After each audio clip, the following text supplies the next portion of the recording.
Bueno, buenas tardes con todos, a los participantes, sí, y al expositor también, Neil. Buenas tardes. Primero que nada, dar la bienvenida, sí, a todos los participantes a esta clase, a esta escuela de verano que está realizando EPIC. Y nada, ¿no? Neil, ya puedes comenzar, sí, tu clase maestra. Ok. Buenas tardes con todo. Quería agradecer de antemano a la organización por invitarme a dar este taller de altas energías. Y para poner un poco de las reglas que podemos manejar durante la sesión, si desean hacer preguntas, son libres de hacerlos. Claro está, levanten la mano. Bueno, mi staff de apoyo, que son Alexander y Anderson, eh, me, me podrán interrumpir tranquilamente y podemos resolver sus dudas, ¿ok? Entonces, vamos a hacer una idea general de lo que vamos a tratar esta semana. Las primeras 2 días vamos a trabajar respecto a lo que es una introducción básica a lo que es física de partículas, que es necesario tener en cuenta para poder entender por qué tenemos que usar herramientas computacionales. ¿Ok? Entonces, vamos a hacer algo breve, una introducción básica al modelo estándar, cómo es la relatividad especial aplicada para interacción de partículas, sección eficaz, tiempo de vida media, algunos parámetros más que vamos a tratar, ¿no? Pero de manera superficial, ya que esto de acá puede tomar mucho más tiempo para poder entenderlo, ¿no? Un curso entero que puede tomar tranquilamente unos 4 meses, ¿no? Entonces, como mencionaba, vamos a comenzar hoy día con la introducción a lo que es altas energías y los otros 3 días vamos a trabajar con respecto a la parte computacional. Para ello, necesito que ustedes tengan o bien Linux, o en este caso si tienen alguna variación de Apple, no hay problema. Les voy a entregar algunos manuales de cómo instalar los programas. Y en el caso que ustedes no puedan instalarlos, estoy subiendo, bueno, he creado una máquina virtual para que ustedes puedan usar tranquilamente estas herramientas, ¿no? Sin necesidad de que instalen, ¿no? Claro está que ustedes me pueden preguntar cómo lo he hecho. Yo les enseño. Pero para evitar problemas o conflictos de que les puede tomar mucho tiempo instalar estos programas, ya que son varios, porque todos tienen que trabajar armoniosamente para que no se caiga un programa con respecto al otro, ¿ok? Entonces es la complejidad de Linux. Entonces se está subiendo la máquina virtual. Aproximadamente pesa 50 gigabytes, ¿ok? Porque se necesita tener un espacio muy grande. Entonces vayan liberando espacios en su computadora. Mínimo que tengas cuatro, cuatro núcleos para que dos sean usados por la máquina virtual. RAM más o menos que tenga que ser dos. Y el espacio que sea 50 gigabytes. Y ustedes lo pueden manipular. El día miércoles les explicaré cómo usarlo, ¿no? Tanto lo que es la parte, cómo instalar, y es que lo que tiene Linux, después me pueden dejar una lista de quien ya tiene instalado Linux y yo les explico cuáles son las herramientas necesarias para poder instalar, por ejemplo, root, matgraph y el último programa que es Checkmate, que ustedes probablemente les interese bastante. Claro, es un poco complejo por el momento, ¿sí?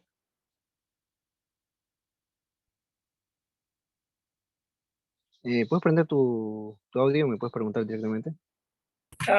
Sí, eso de que necesita bastante espacio en el disco y bueno, procesador fuerte, es solamente si quiero usar la máquina virtual, ¿no? Porque yo estoy utilizando acá una distribución de Linux en una computadora no tan potente. Claro, o sea, si tranquilamente yo te doy las pautas cómo instalarlo, pero si tienes dificultades, puedes usar la máquina virtual, ¿no?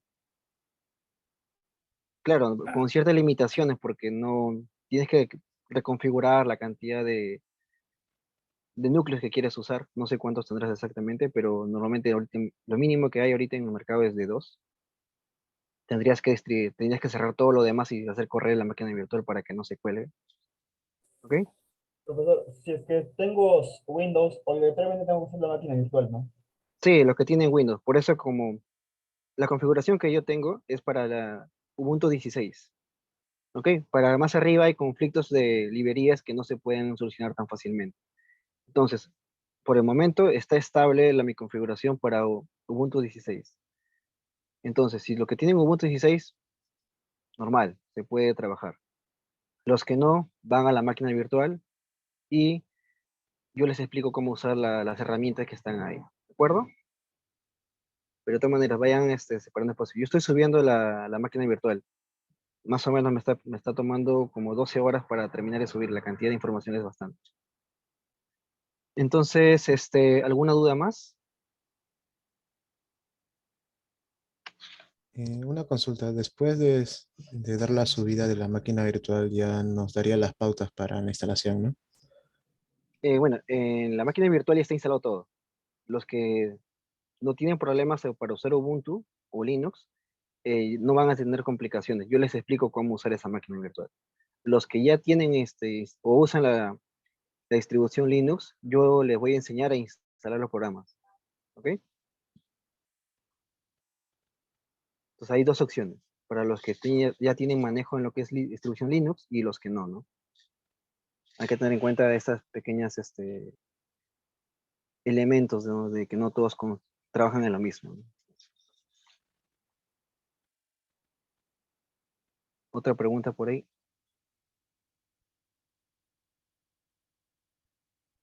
Por favor, cuando me pregunte, que sea directamente al chat general, por favor. Si no, no voy a poder leerlos a todos.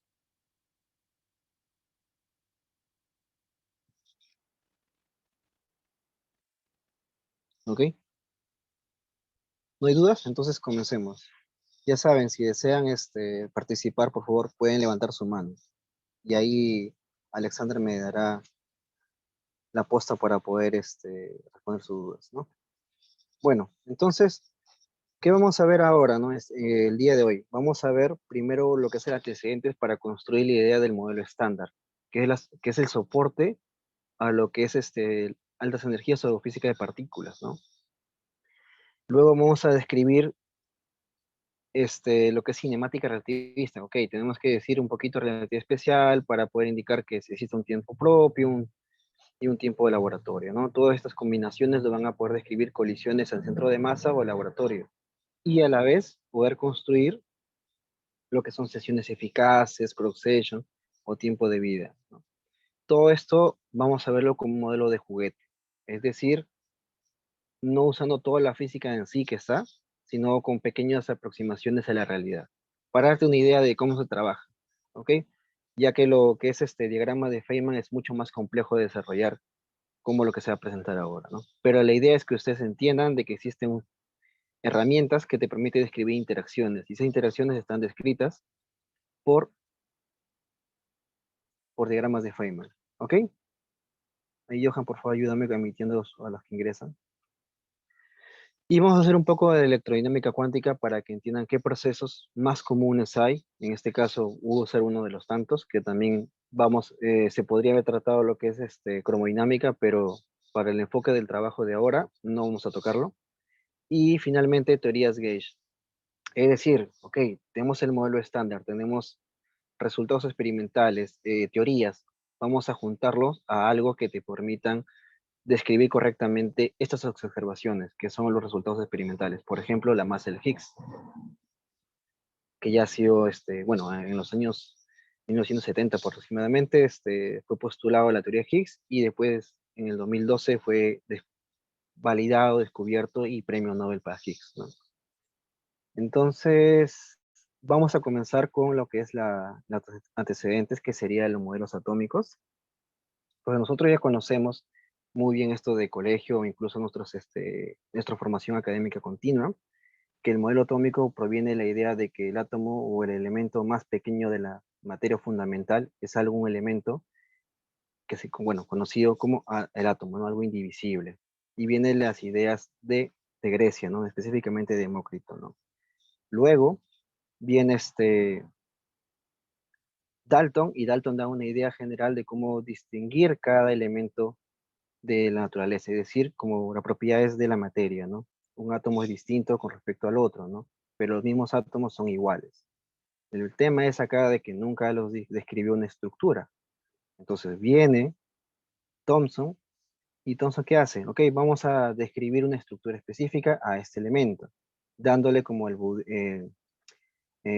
como comúnmente se conoce el budín de Spazas, la estructura donde que tenemos, por ejemplo, acá,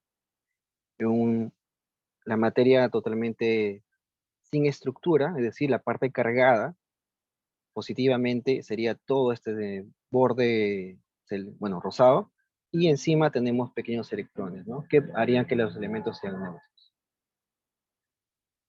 Pero, ¿qué es lo que pasa? Por favor, ayúdame aceptando. Entonces, pero, ¿qué es lo que pasa? Entonces, este modelo no es totalmente válido. Es decir, lo que queremos hacer es que vamos a repasar algunos modelos que han pasado a través de la historia, en los últimos 150 años más o menos, para entender qué es el modelo estándar. Entonces, como el modelo de Thomson no tenía la estructura específica, varios científicos comenzaron a investigarlo. Dentro de ellos aparece Rutherford, y Rutherford, ¿qué hace? Hace colisiones, en este caso tenemos un elemento blanco que sería el oro, y partículas alfa, ¿no? Comenzaron a bombardear y vio que se estaban desviando algunos de ellos. Entonces, esa notación de que se está desviando estos elementos, cuando se esperaba de que fueran totalmente rectos las líneas, entendió de que hay algo que está haciendo repulsión a estas partículas. Por lo tanto, describió específicamente de que, ok, existe una subestructura al modelo de Thomson. Es decir, que no tenemos una estructura de carga positiva totalmente llenando el espacio del modelo atómico, sino que hay una distancia entre la parte atómica y la parte subatómica, perdón, la parte de la nube atómica, que sería el electrón, ¿no? Y esto podría explicar tranquilamente por qué pasaba de que las partículas alfa se desviaban en su camino. Entonces, ok, muy bien, ya tenemos un modelo que describe más o menos la naturaleza fundamental de la materia, pero este modelo tiene un problema, que eventualmente el electrón se está moviendo, está irradiando energía, y puede ser que colapse eventualmente hacia el núcleo, entonces no era estable. Esto es la parte clásica, ¿no? Haciendo de que estemos un modelo tipo planetario. Finalmente, vamos a ver a lo que es la parte cuántica. Usando los postulados de Planck, Bohr va a tratar de, bueno, comienza a cuantificar los estados o los niveles de energía para tratar de evitar que colapse el electrón. Entonces, los electrones pueden moverse tranquilamente en estados circulares a través del Sol, en este caso orbitales, y pueden subir o bajar de nivel, emitiendo o absorbiendo energía electromagnética, dependiendo del caso, ¿no? Entonces ya con este modelo podemos decir que, okay, que ya se puede ser más estable. Claro, está definiendo correctamente eh, estos estados de energía, ¿no? Prácticamente imponiendo que sean de una estructura específica.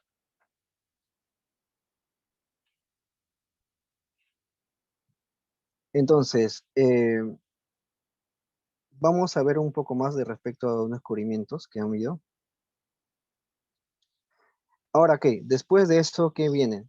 Unos postulados que fueron necesarios de incluir a nuestras observaciones, ¿no? Por ejemplo, la dualidad de la naturaleza. En este caso, que los elementos subatómicos se consideran que son duales, se comportan como onda y partícula, como ustedes ya lo conocen de mecánica cuántica o, o química básica, ¿no?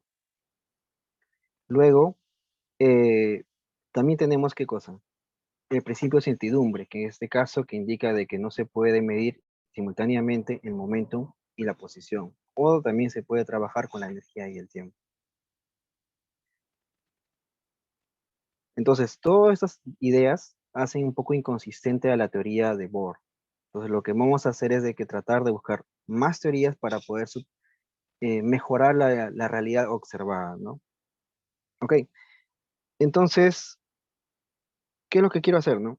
Es tratar de decir que hasta el momento tenemos un cambio de modelo o paradigma de cómo ver el estudio del átomo, algunas restricciones para poder ubicar específicamente dónde se encuentra el electrón, por ejemplo. En este caso ya usamos renotaciones cuánticas para decir, ok, se encuentra en un estado probable, ¿no? Una nube.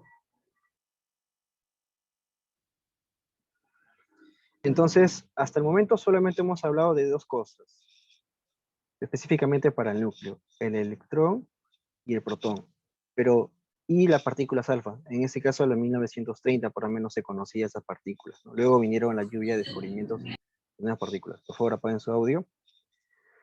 Entonces, más adelante viene Chadwick, ¿y qué hace? descubre el, neu- el neutrón, dándole una mejor explicación al modelo atómico. De tal manera que tenemos ahora partículas que están girando alrededor de la nube orbital y elementos que están dentro del núcleo, ¿no? Que son los nucleones, tanto los neutrones como los protones.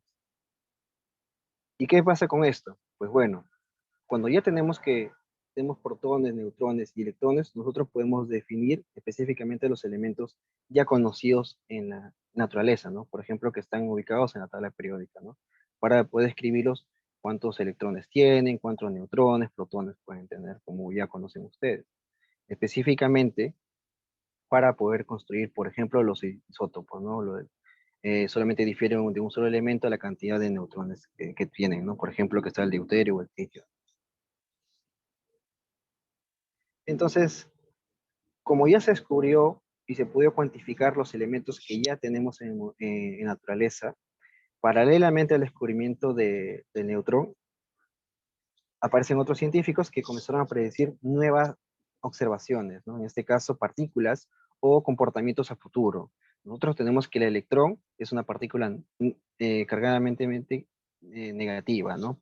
Para ponerle una etiqueta. Pero Dirac encuentra que, o postula de que va a haber otra partícula con las mismas características, pero con carga distinta. Actualmente se conoce que es el positrón, ¿no? O sea, cuando está prediciendo antipartículas a las partículas que ya tenemos. O sea, tenemos otras partículas similares que pueden vivir en nuestra naturaleza, ¿no? Después, en otros experimentos, Pauli, por ejemplo, induce la existencia de un neutrino, ¿no? Para tratar de entender una de las tantas familias que podemos tener en el modelo estándar. Y finalmente, podemos, por ejemplo, mencionar a Yukawa, que menciona partículas compuestas, ¿no? Como el mesón, que viene a partir de quarks. Entonces, la idea general es que nosotros, para poder definir el modelo estándar, hemos tenido que pasar, ¿qué cosa? La primera idea básica de cómo está formado el átomo, que es algo, un elemento muy, muy pequeño, que es indivisible, indestructible, como se postula. Aparentemente, probablemente si es que alguien habla de cuerdas, va a decir que hay un nivel mucho más abajo, pero ese no es el tema. Entonces, vamos a ver, ¿no? Vamos a tratar de armonizar todas estas ideas para poder definir el modelo estándar, ¿ok? Neil, Basando en Neil, todos los disculpa, descubrimientos. ¿Sí? disculpa Neil, que te interrumpa. ¿Estás presentando una PPT o algo? Sí, solamente estoy hablando de la parte de introducción. Ah, ya, no estás presentando ninguna PPT. No, no, Ah, ya, era ok. la motivación por qué estudiar el modelo estándar. Ah, ya, ok, entiendo. Disculpa que te interrumpa. No te preocupes. Entonces, como ya tenemos la idea general de lo que es el modelo estándar, vamos a hablar por qué estudiar física de partículas, ¿no? Y por qué darle lo que es el modelo estándar. Repasando todas estas ideas general de lo más básico, desde, eh, desde Demócrito hasta la actualidad, ¿no? Que ya son modelos mucho más complejos que son asociados a mecánica cuántica de campos. Bueno, entonces, ¿qué es lo que está estudiando física de partículas? Bueno, son las interacciones fundamentales de la materia, sus estructuras e interacciones que puedan tener, ¿no? Entonces, ¿qué va a podermos hacer esto? Respondiendo a la pregunta de qué está hecha la materia, ¿no? En este caso con subestructuras que están una detrás de otra, ¿no? Por ejemplo, tenemos el protón está formado por quarks, ¿no? Pero inicialmente se pensaba que no era así. Entonces se genera una subestructura para poder definir ellos, ¿no? Luego se fundamenta un, un modelo matemático que sustente este comportamiento, ¿no? Que es el modelo estándar. ¿Qué podemos estudiar o qué podemos describir a grandes rasgos después de cuantificar o conocer todos estos elementos? El agua, el sólido, específicamente el átomo que hemos hablado, los electrones y otros elementos más que están detrás de ellos, ¿no? Entonces, vamos a ver, por ejemplo, este átomo. Se observa, ¿no? Sí, Neil, sí. Entonces, gracias, vamos a ver en un instante el comportamiento orbital de nuestro átomo, ¿no? Tenemos el electrón dando vueltas en la nube de electrones, bueno, en este caso donde se puede ubicar. Recuerda que tienes una posibilidad de encontrar electrón en algún orbital. Tenemos el protón y tenemos el neutrón, ¿no? Podemos ver que este elemento es neutro, tiene carga negativa, positiva y bueno, sumando cargas es neutro. Entonces, ¿qué es lo que vamos a ver? Por ejemplo, si nosotros ya hemos mencionado de que los protones o los neutrones tienen una estructura mucho más fundamental, específicamente que están compuestos por otras partículas. Pero estas partículas que ya son conocidas como los quarks. Los números que están viendo son las cargas que están asociadas a esto. Estas cargas están asociadas a una simetría. Eventualmente ustedes van a llevar un curso, si siguen interesados en este tema, y van a poder calcularlo por ustedes mismos y demostrar cuántos, dos tercios menos un tercio. ¿Ok? Y como pueden ver, por ejemplo, el protón está formado por dos up y un down. Y el otro es por un up y dos down. Si suman las cargas, te va a salir más y menos uno. Perdón, neutro, perdón. Más uno y cero. ¿Qué más podemos observar? Ok, nosotros conocemos que esa estructura, a diferencia de los protones y neutrones que están formados por quarks, tenemos el electrón. Unos son hadrones y el otro son leptones. Ok, la familia de leptones lo voy a hablar después. Pero lo principal cuando tenemos los quarks es que no solamente existen estos dos quarks up y down, sino existen más familias. El exchange, el bottom, el char y el top. La única diferencia es que su masa es distinta, ¿no? Específicamente, por ejemplo, el up es menor que un GEP, creo, y el top está alrededor de 172 GEP. Es muy, muy masivo. Entonces la diferencia solamente es en el orden de masa.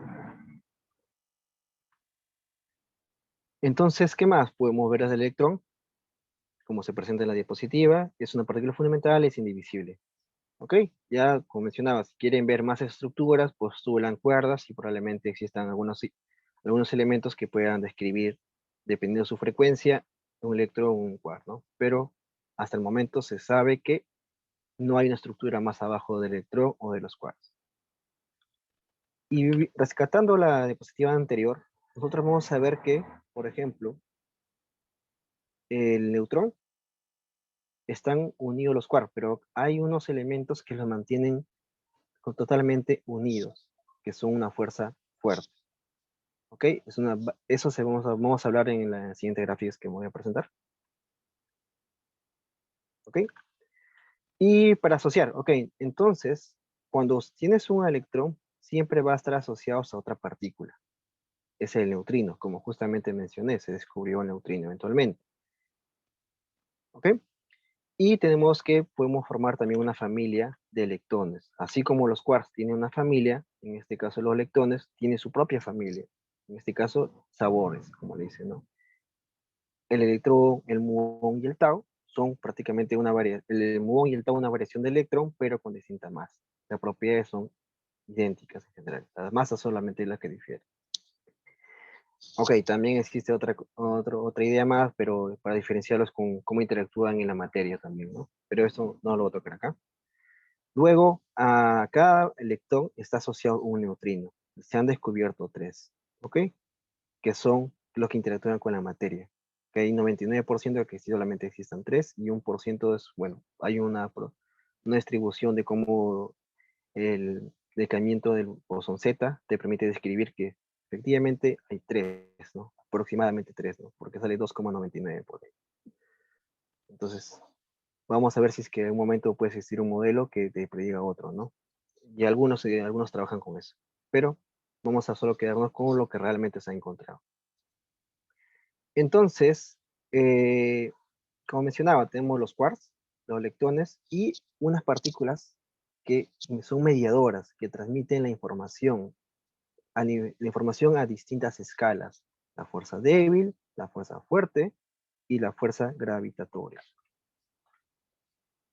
Pero la fuerza gravitatoria hay un problema. El problema fundamental es que a bajas escalas, es decir, a niveles atómicos, no se ha podido unificar. Funciona, sí, pero no hay un modelo que lo permita decir que hay una unificación entre las cuatro fuerzas fundamentales de la materia.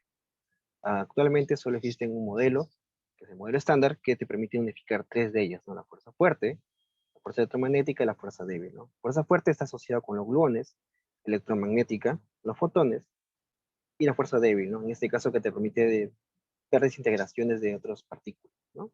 En este caso los gluones te permiten mantener los elementos, por ejemplo, como el protón o el neutrón, estables, ¿no? Y por la fuerza gravitacional, pues bueno, ¿no? Su intensidad, como ven, la intensidad va disminuyendo, ¿no?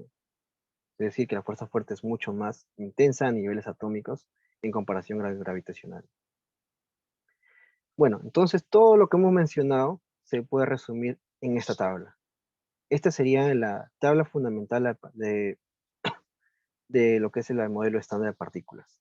De tal manera que nosotros ya hemos hablado de lo que son los quarks, sus sabores, los leptones, sus sabores, y sus respectivos neutrinos asociados. Cada uno fue descubierto en diferentes etapas,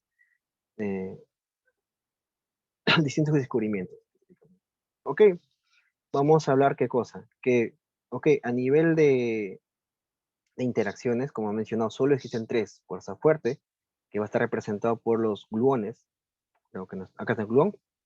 Tenemos el bosón Z y bosón W más cargados en este positivamente o negativamente, que explican la interacción débil que existe, y el fotón, que es la interacción electromagnética. También tenemos, ¿qué cosa? Una partícula, ya comprobada actualmente, que permite dar masas a las demás partículas. En este caso, bajo las interacciones que tienen. Pero el modelo estándar trabaja muy bien, pero no explica las masas de los muones, perdón, de los neutrinos electrónicos, muones o tautónicos. Tienen un problema hasta el momento. ¿Ok? ¿Cómo podemos diferenciar? Pues bueno, también tenemos que indicar que la parte de leptones y quarks son fermiones, partículas de spin un medio. Los bosones, tenemos bosones escalares y bosones vectoriales. El escalar es el Higgs, que es un spin 0, y los demás spin entero, un 1. ¿Ok? Si pudiéramos explicar algún momento otra teoría, podemos agregar la gravedad, ¿no? Ok, entonces se preguntarán, ¿ustedes cómo demuestran estas partículas, cómo salen o cómo se puede relacionar con la naturaleza observada? Es simple, postulando a un lagrangiano, construyendo todas las posibilidades existentes y lo vamos a relacionar con los experimentos. Y ahí vamos a construir una teoría que permita ser coherente con los resultados observables, ¿no? Tiempo de vida media, interacciones y todo lo demás. Hasta el momento, ¿alguna pregunta? Antes de pasar a otro tema.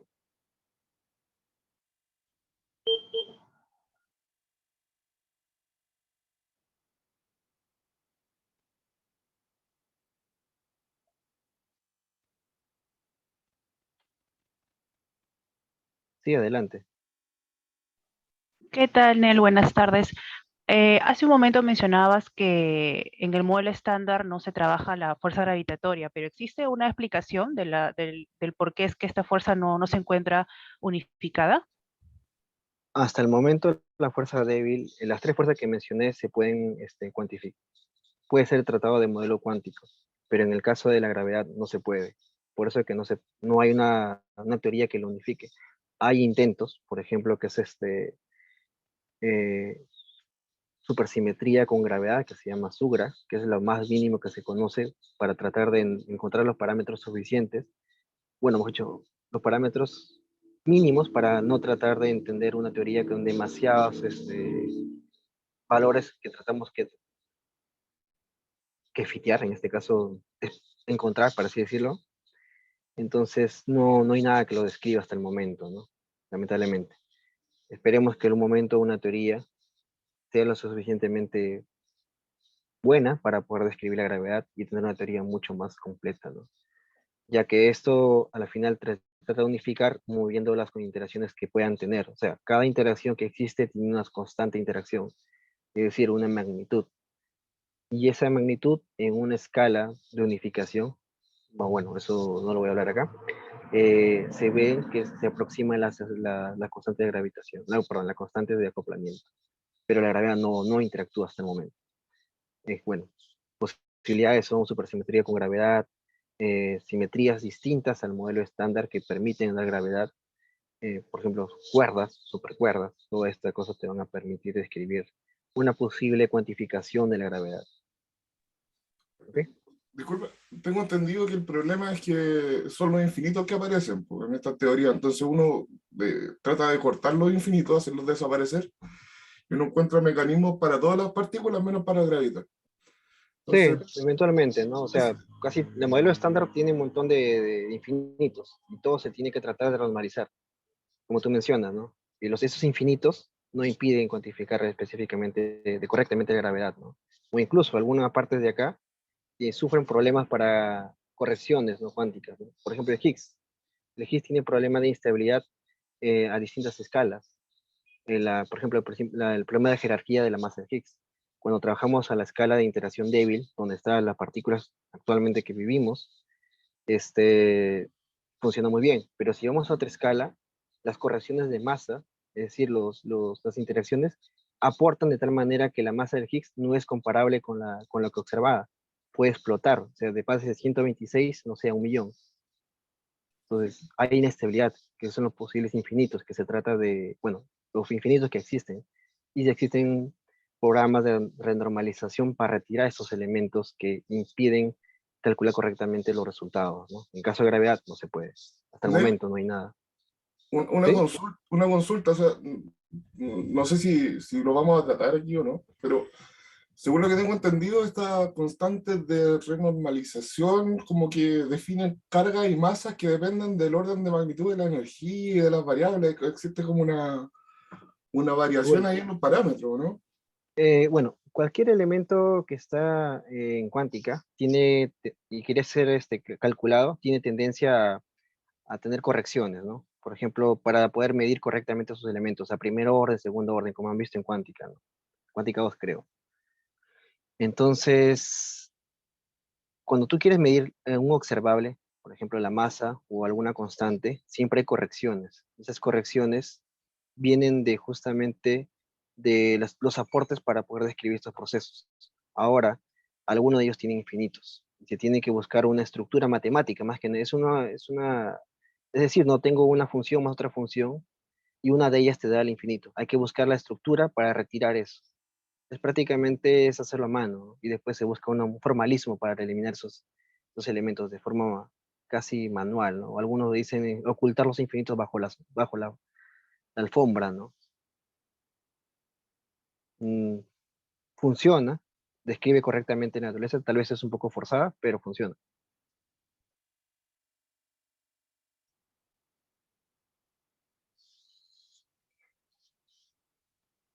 Y el tema de infinitos, no lo vamos a tratar acá porque eso ya es un poco más avanzado, pero sí les puedo dar unas pautas donde pueden encontrar esto, ¿no? Si quieres saber más, busca el problema de jerarquía de la masa del Higgs. Ahí te va a hablar muy bien respecto a la inestabilidad del Higgs y las correcciones cuánticas que existen.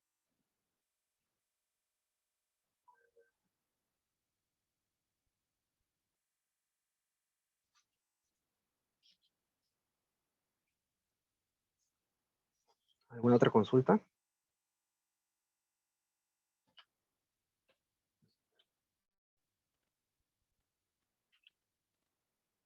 ¿No? Todo bien, programa. Ok, muchas gracias. Entonces, bueno, hasta el momento hemos ya dado la introducción de qué es el modelo estándar, ¿ok?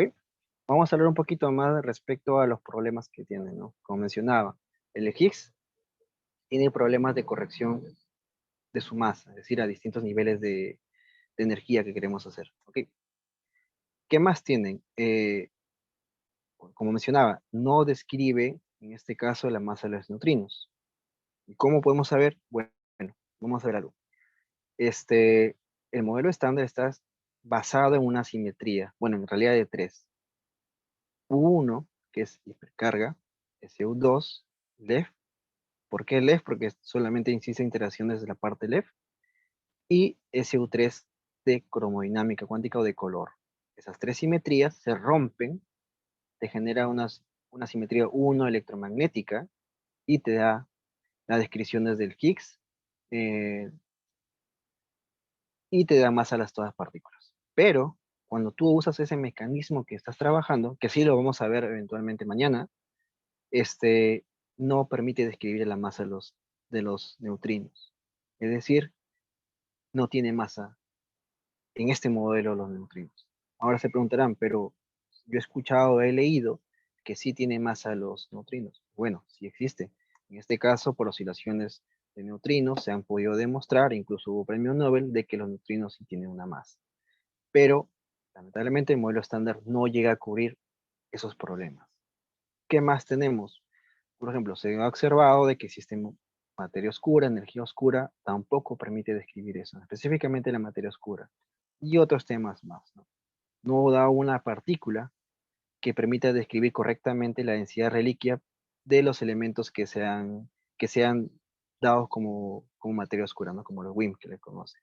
Entonces, el modelo funciona muy bien, describe correctamente casi todos los procesos de la materia, pero tiene ciertas limitaciones. Esperemos que estos sean resueltos por algunos modelos que se conocen como Bion Standard Model, ¿no? Por ejemplo, el más usado ahorita para poder describir casi correctamente las escalas de masa de los neutrinos son mecanismos SISO, es decir, sin usar más simetría, simplemente postulan neutrinos de mano derecha y usa mecanismos y te permite describir la masa de los neutrinos en función de estos elementos. ¿Ok? No es necesario postular más partículas para poder describir lo que observamos, ¿no? O corregir unos resultados. Por ejemplo, mi área es supersimetría, entonces yo postulo más partículas. O sea, tranquilamente permitiría describir algunas soluciones, por ejemplo, la estabilidad del Maser Higgs. Te lo describe correctamente y soluciona. Pero al tener demasiadas partículas, vamos a tener demasiados parámetros. Eso es un problema. La cantidad de parámetros a estudiar, cuando son demasiados, no es tan fácil de trabajar, ¿no? Prácticamente estamos jugando con la naturaleza a ver qué es lo que pasa. Por eso se tiene que tener un modelo que no tenga tantos parámetros, ¿no? Y enfocarnos en una dirección específica para poder acotar los valores que propone nuestro modelo con lo observado, es decir, límites de observacional, por ejemplo, el límite de masas, límites de ángulos de mezcla que pueden existir, ¿ok? Entonces, vamos a ver qué pasa más adelante para poder describir este modelo, ¿no? Aún estamos en camino a ello, ¿no? Lamentablemente en estas últimas décadas no hay tanto descubrimiento, ¿no? Algunos, por ejemplo, eh, observaciones que hay, por ejemplo, la anomalía del muón, eso da una ventana a un estudio específico. Las oscilaciones de neutrinos también, es prácticamente casi todo ahorita está metido en oscilaciones de neutrinos, es decir, con sus restricciones y sus observaciones, se puede decir que hay una ventana a una física nueva. Es decir, que por este camino probablemente encontremos algunos resultados nuevos y describir algunos fenómenos que por el momento no han sido totalmente descritos hasta la fecha, ¿no? Entonces, vamos a ver. Ahora, el tema que viene es hablar con respecto a lo que son los diagramas de Feynman o cómo se representan estas interacciones. Las interacciones que podemos tener en el modelo estándar, siempre la mayoría son Yukawa, es decir, dos fermiones y un bosón. O también bosones, que en este caso Higgs, ¿no? Con el W, con el Z. Y los gluones que van a poder, por ejemplo, formar la fuerza fuerte para mantener el protón dentro, bueno, dos up y un down dentro, dentro, dentro de un régimen para poder describir el protón, ¿no? Y de igual forma los neutrones. Entonces, vamos a ver. Para poder describir las interacciones que tenemos, vamos a usar un pequeño diagrama, el que está presente acá. Por ejemplo, dentro de las interacciones que conocemos, fuerza fuerte, fuerza débil, fuerza electromagnética, vamos a representarlos con unos gráficos. Estos gráficos, por ejemplo, vamos a tener acá la interacción de dos electrones con un fotón. ¿Ok? Acá algo simple, acá hay algo básico, un diagrama de árbol que le conocen, ¿no? Esto generalmente viene de un lagrangiano. El lagrangiano vas a ver dos partículas asociadas a una partícula de forma matemática. Y esto se tiene una representación gráfica, ¿no? Entonces, ¿cómo vamos a poder describir? Entonces, los diagramas de Feynman van a permitir describir los procesos que existen en la naturaleza, tanto a diagrama de un vértice o de más vértices, ¿no? Por lo generalmente siempre se colocan en la dirección hacia donde va el proceso, en este caso el tiempo. Vamos al electrón, se dispersa, ¿no? Y sale un fotón. Entonces, este vértice se le conoce como vértice primitivo, ya que las interacciones electromagnéticas se comienzan a esta escala, ¿no? Después vamos a colocar más vértices para poder describir otras interacciones, otros niveles de interacciones o correcciones cuánticas que pueden existir. Hay que recordar que estamos trabajando en un modelo cuántico. Todo modelo cuántico está perenne a que pueda entrar correcciones, ¿no? Y por ahí, como mencionaba su compañero, que existen algunos infinitos que interrumpen algunos cálculos y que te malogra el modelo, ¿no? Para eso existen otras normas, otras estructuras que te permiten retirarlos. Entonces, hasta el momento ya les presento cuál sería la primera idea de interacción, ¿no? Que son electrones interactuando con un fotón. Luego, si ustedes queremos modelos más complejos, vamos a tener ya no un vértice primitivo, pero con la idea de vértice primitivo podemos construir más interacciones, ¿ok? Claro, acá estamos trabajando a solo electromagnética, ¿no? Por ejemplo, tenemos la dispersión molar, BABA, que por ejemplo tenemos acá electrones yendo hacia la dirección del tiempo acá, interactúan por un fotón. Dispersión BABA, en este caso también, pero una estructura totalmente distinta. En este caso tenemos positrones, en este caso como esta partícula. Ojo, siempre se dibuja los fermiones, o los antifermiones, por ejemplo acá tenemos el electrón, el positrón, perdón, en dirección contraria hacia el tiempo, ¿no? Por ejemplo acá tenemos que estos entran y salen, que son los electrones, y los positrones que están entrando en dirección contraria al tiempo. Es una convención para poder graficar, ¿ok? Y acá está lo que mencionaba, entonces produjo que sí existen antipartículas, o sea, es decir, que las partículas que le mostré en la tablita del modelo estándar tienen una cantidad extra de partículas, misma característica, pero con spin contrario, ¿no? Si tienes un electrón, tienes un positrón. Si tienes un neutrino, existe un antineutrino. En el caso del Z, bueno, Z es neutro, no tiene, el Higgs tampoco, pero el W cargado, bueno, ya se sobreentiende, ¿no? Que es más, menos, entre ellos pasa, ¿no? Pero conviven a la vez. Entonces, vamos a ver que también existen otros, que son las aniquilación de pares. Todos estos elementos, estos diagramas, provienen de la interacción, bueno, de interacción electromagnética. Eso lo pueden hacer o lo pueden deducir usando la cuántica de campos, en este caso de interacción específicamente de electrones. Van a ver que ustedes, más resolver la matriz S, van a poder encontrar las interacciones a segundo orden, tercer orden, y así sucesivamente, ¿no? Y de ahí se puede estudiar la aniquilación de pares, producción de pares, dispersión de Compton. Muchos de ustedes ya lo conocen, algunos de ellos, por ejemplo, el más conocido desde casi secundaria es Compton, ¿no? En el nivel de colegio, ¿no? Tenemos que acá que tenemos un electrón con un fotón, interacción de electrón, y de nuevo se genera otro fotón con distinto momento. Ahora, ¿qué es lo que pasa? Entonces, hasta el momento hemos postulado de que tenemos un vértice primitivo, ok, segundito, está un poco lento, que es este de acá. Y en base a ello podemos construir interacciones o dispersiones que tenemos acá, que son las que les he presentado por la interacción electromagnética, en base al vértice primitivo, pero nosotros podemos tener mayor cantidad de niveles de interacción, es decir, correcciones que se puedan, bueno, se le da una interpretación como correcciones y efectivamente es lo que va a hacer. Vamos a ver acá, que se presente la gráfica un segundo, por favor.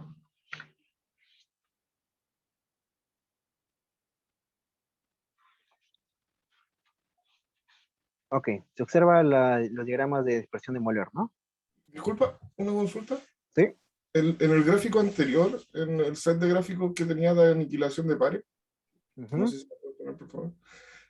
Ok, hay una Me confunde el electrón que tiene al medio, es como mediador en realidad, es como por- partícula virtual.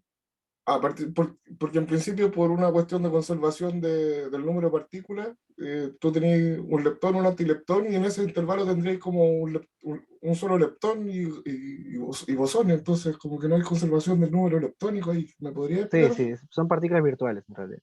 Ya, y cuando hay partículas virtuales, ¿no es necesario que haya esta conservación del número leptónico? No, no.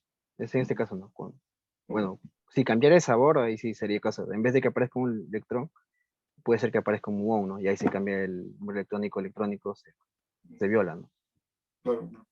Claro que abajo pareciera que es cero, y al medio es uno, entonces, y arriba es cero, entonces, Sí, un poco confuso al inicio, ¿no? Pero dándole más énfasis al estudio de lo que son partículas reales y partículas ya, virtuales, vas a poder diferenciarlos de uno, ¿no? Uno con respecto al otro. Pero ya, se asocia, ¿no? Todo esto tiene una representación matemática, ¿no? Una integral de la matriz S. Bueno, ya, para dar una idea general, cuando quieres resolver las cuántica de campos, hay una relación de interacción y esa interacción está en base a una integral. Esa integral se resuelve a primer orden, segundo orden y te aparecen estos términos. Y tú lo interpretas como una gráfica, no, pero es en realidad una multiplicación de varios elementos, ¿no? Que al final lo voy a explicar de forma superficial, porque esto de acá es mucho más complejo. Esta es una clase entera de lo que es cuántica de campos, ¿no? Para poder especificar, ok, mira, este elemento proviene de tal, ¿no? Pero te puedo mencionar en qué parte puedes encontrarlo para que lo puedas estudiar, ¿no? ok, gracias. Me lo voy a apuntar acá, ¿no? Disculpa, ¿y si se da la conservación de la carga en este caso? Sí, siempre.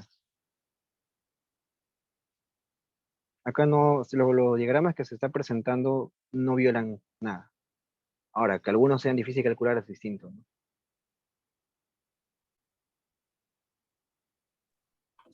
Claro, es que es raro porque si el tiempo fuera hacia la derecha, tú montaste que el tiempo va hacia arriba.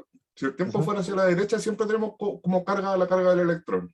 ujú. Pero si el tiempo va hacia arriba, tenemos como carga cero al principio. Ese es un positrón, ¿no? Este es un electrón. Claro, tendríamos carga cero al principio, entre medio tendríamos carga uno y después tendríamos carga cero, entonces En realidad acá hay unas funciones que están conectadas, ¿no? A los vértices. Y te voy a explicar cómo interaccionan, ¿no? Siempre se va de la derecha hacia la izquierda, la función de la matriz S. Y cuando tú usas estos elementos que aparecen, bueno, no lo puedo graficar acá, salen tres elementos y te permiten describir la interacción de esta parte. Y te va a indicar cómo conectan el punto 1 al punto 2. Y te vas a indicar, algunas son antipartículas y otras son partículas. O sea, es una notación que proviene de una función, de una solución de las interacciones electromagnéticas. Entonces, esto de acá no es la realidad, para así hacerla simple, ¿no? Proviene de una interpretación de una ecuación. Para ser simples, esto es un diagrama representativo, no es cómo se comportan las partículas a nivel de trayectoria, ¿ok? Para no confundirnos. ¿Alguna otra duda?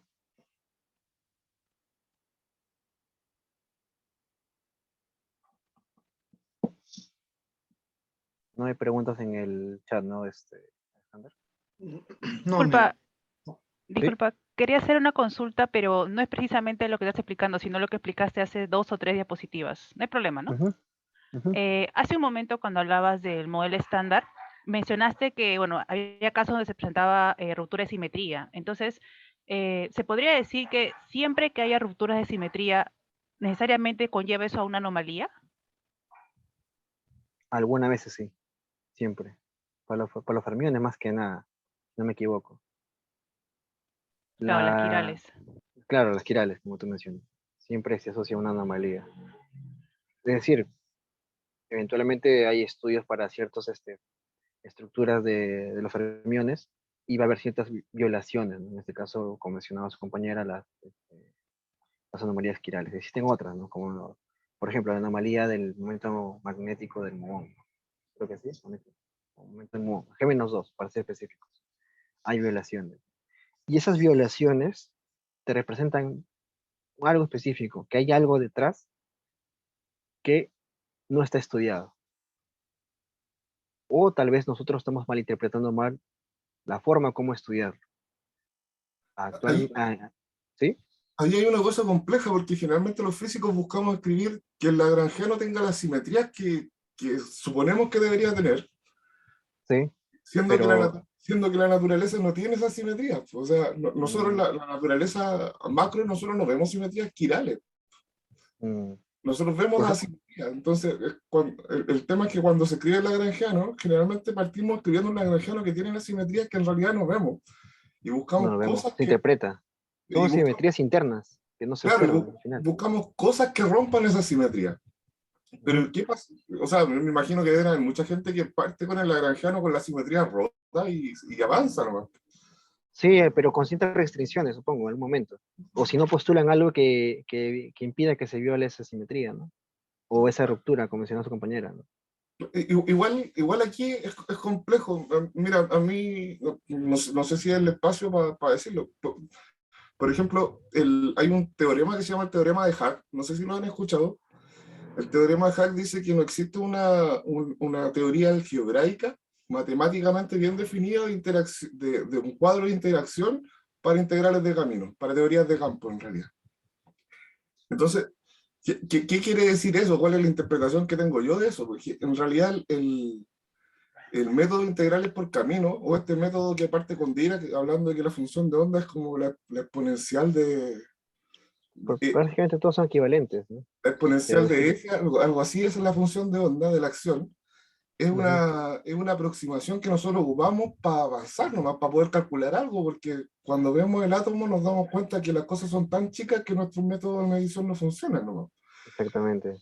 El tema es que, por ejemplo, cuando metemos no linealidades dentro de la forma en la que funcionan las partículas, pensando en que tuvieran ciertas distribuciones, el criterio que tenemos para decir que ese método no funciona es el criterio de renormalización.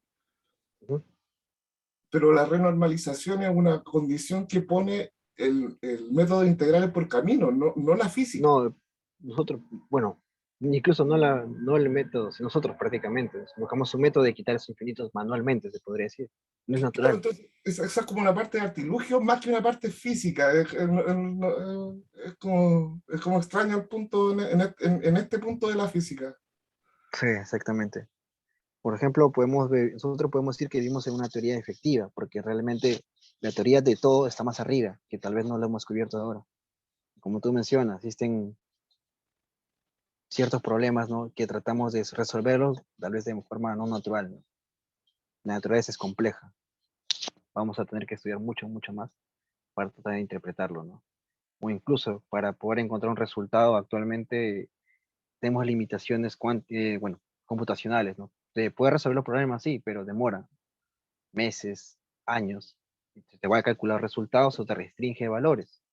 Probablemente si es que la física computacional a nivel cuántico, con esas superpotentes máquinas que pueden hacer cálculos que demoran años en segundos o meses, probablemente el resultado llegará a una teoría mucho más cercana a la realidad, sea más corta, ¿no? Pero todavía estamos en un camino para descubrir qué es lo que hay detrás, ¿no?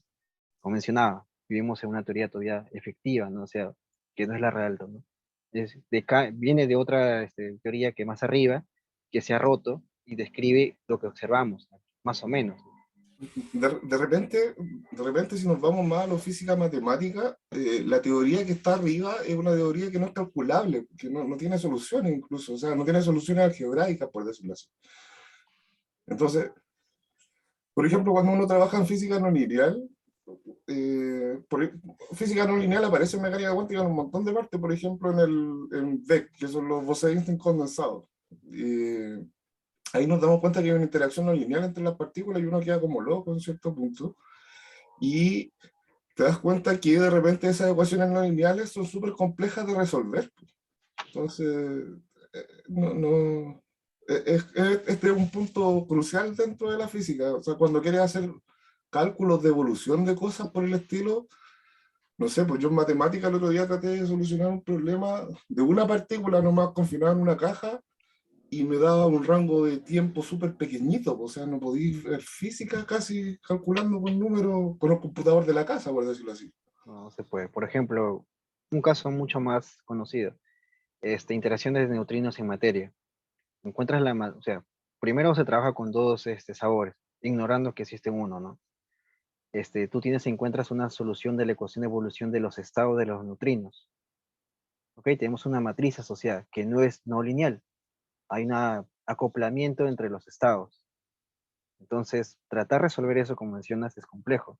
Tienes que dar suposiciones, por ejemplo, ahí se usa la solución adiabática, que los ángulos de materia o la materia varía lentamente para encontrar un resultado no acoplado, y en el caso contrario de que sí, la materia oscila demasiado, bueno, la densidad de materia es muy sensible, tenemos una connotación específica, ¿no? ¿Ok? Entonces, continuemos. Entonces, vamos a culminar la parte principal de lo que es la idea de qué es el modelo estándar, qué es lo que proviene. Entonces, ya tenemos hablado respecto a lo que es el vértice primitivo, que es la interacción electromagnética,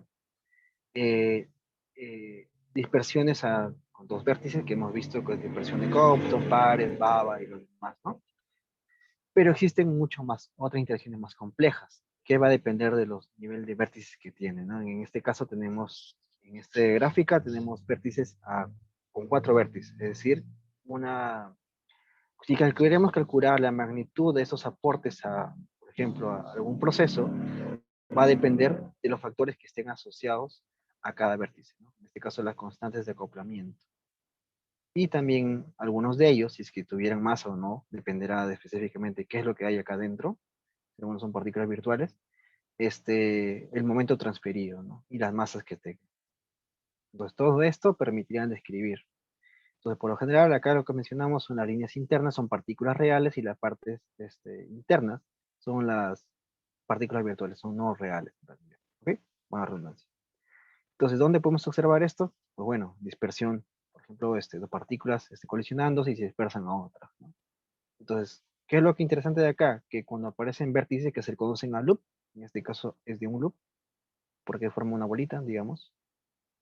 Acá hay distintas interacciones, cada uno tiene una explicación y puede ser explicado incluso por otros modelos, eso es lo interesante. Permiten corregir algo, ¿no? Ahora, si hay mayores interacciones de vértices, como se mencionaba, por ejemplo, acá tenemos un G, acá hay 4G, es decir, el valor de G vale 0,1. Si le elevas al cuadrado se ve más pequeño. Entonces, cada aporte de los vértices va a ser más suprimido. Es decir, si tú quieres tener vértices de 5, 6, 6 puntos, va a ser más complicado de trabajar, ¿no? Perdón, más complicado de trabajar, pero soporte más pequeño. La naturaleza actualmente se trabajan simplemente hasta el orden 2 o el orden 3, que es más sencillo de controlar, ya que ahí está la información extra que necesitas para corregir un valor observado, ¿no? Entonces, bueno, vamos a hablar un poco más. Entonces, como mencionaba, esto ya lo mencioné acá. Entonces, casi todos los órdenes de interacciones que podamos tener están relacionados a una escala específica, ¿no? La electromagnética está más o menos a la escala del factor A, que ustedes ya lo conocen. Que vamos a correr un poquito para que nos gane la hora. Entonces, hemos hablado de la interacción electromagnética. ¿Ok? Tenemos los electrones con el bosón, que es, que es el fotón, ¿no? Tenemos interacción fuerte, interacción débil, que son complementarias a la idea general que tenemos. ¿Se puede trabajar con la cromodinámica de esta forma? Sí se puede. Para interacción débil, sí también se puede. Lo principal que podemos tener acá, por ejemplo, que los bosones Z siempre interactúa con un quark, antiquark, perdón, quark antiquark, y acá con el electrón antielectrón, ¿no? En este caso, dependiendo qué partícula está saliendo acá, ¿no? Claro, que se conserva la carga y todo lo demás. Ok, vamos a hablar un poco de cinemática relativística muy básica para dar una idea o la construcción de qué son las cosas que se están midiendo. Entonces, una idea general. Cuando hacemos colisiones de partículas, vamos a hacerlo en aceleradores. Estos aceleradores necesitan tener un sustento relativista, ya que sus velocidades son muy altas o cercanas a la luz.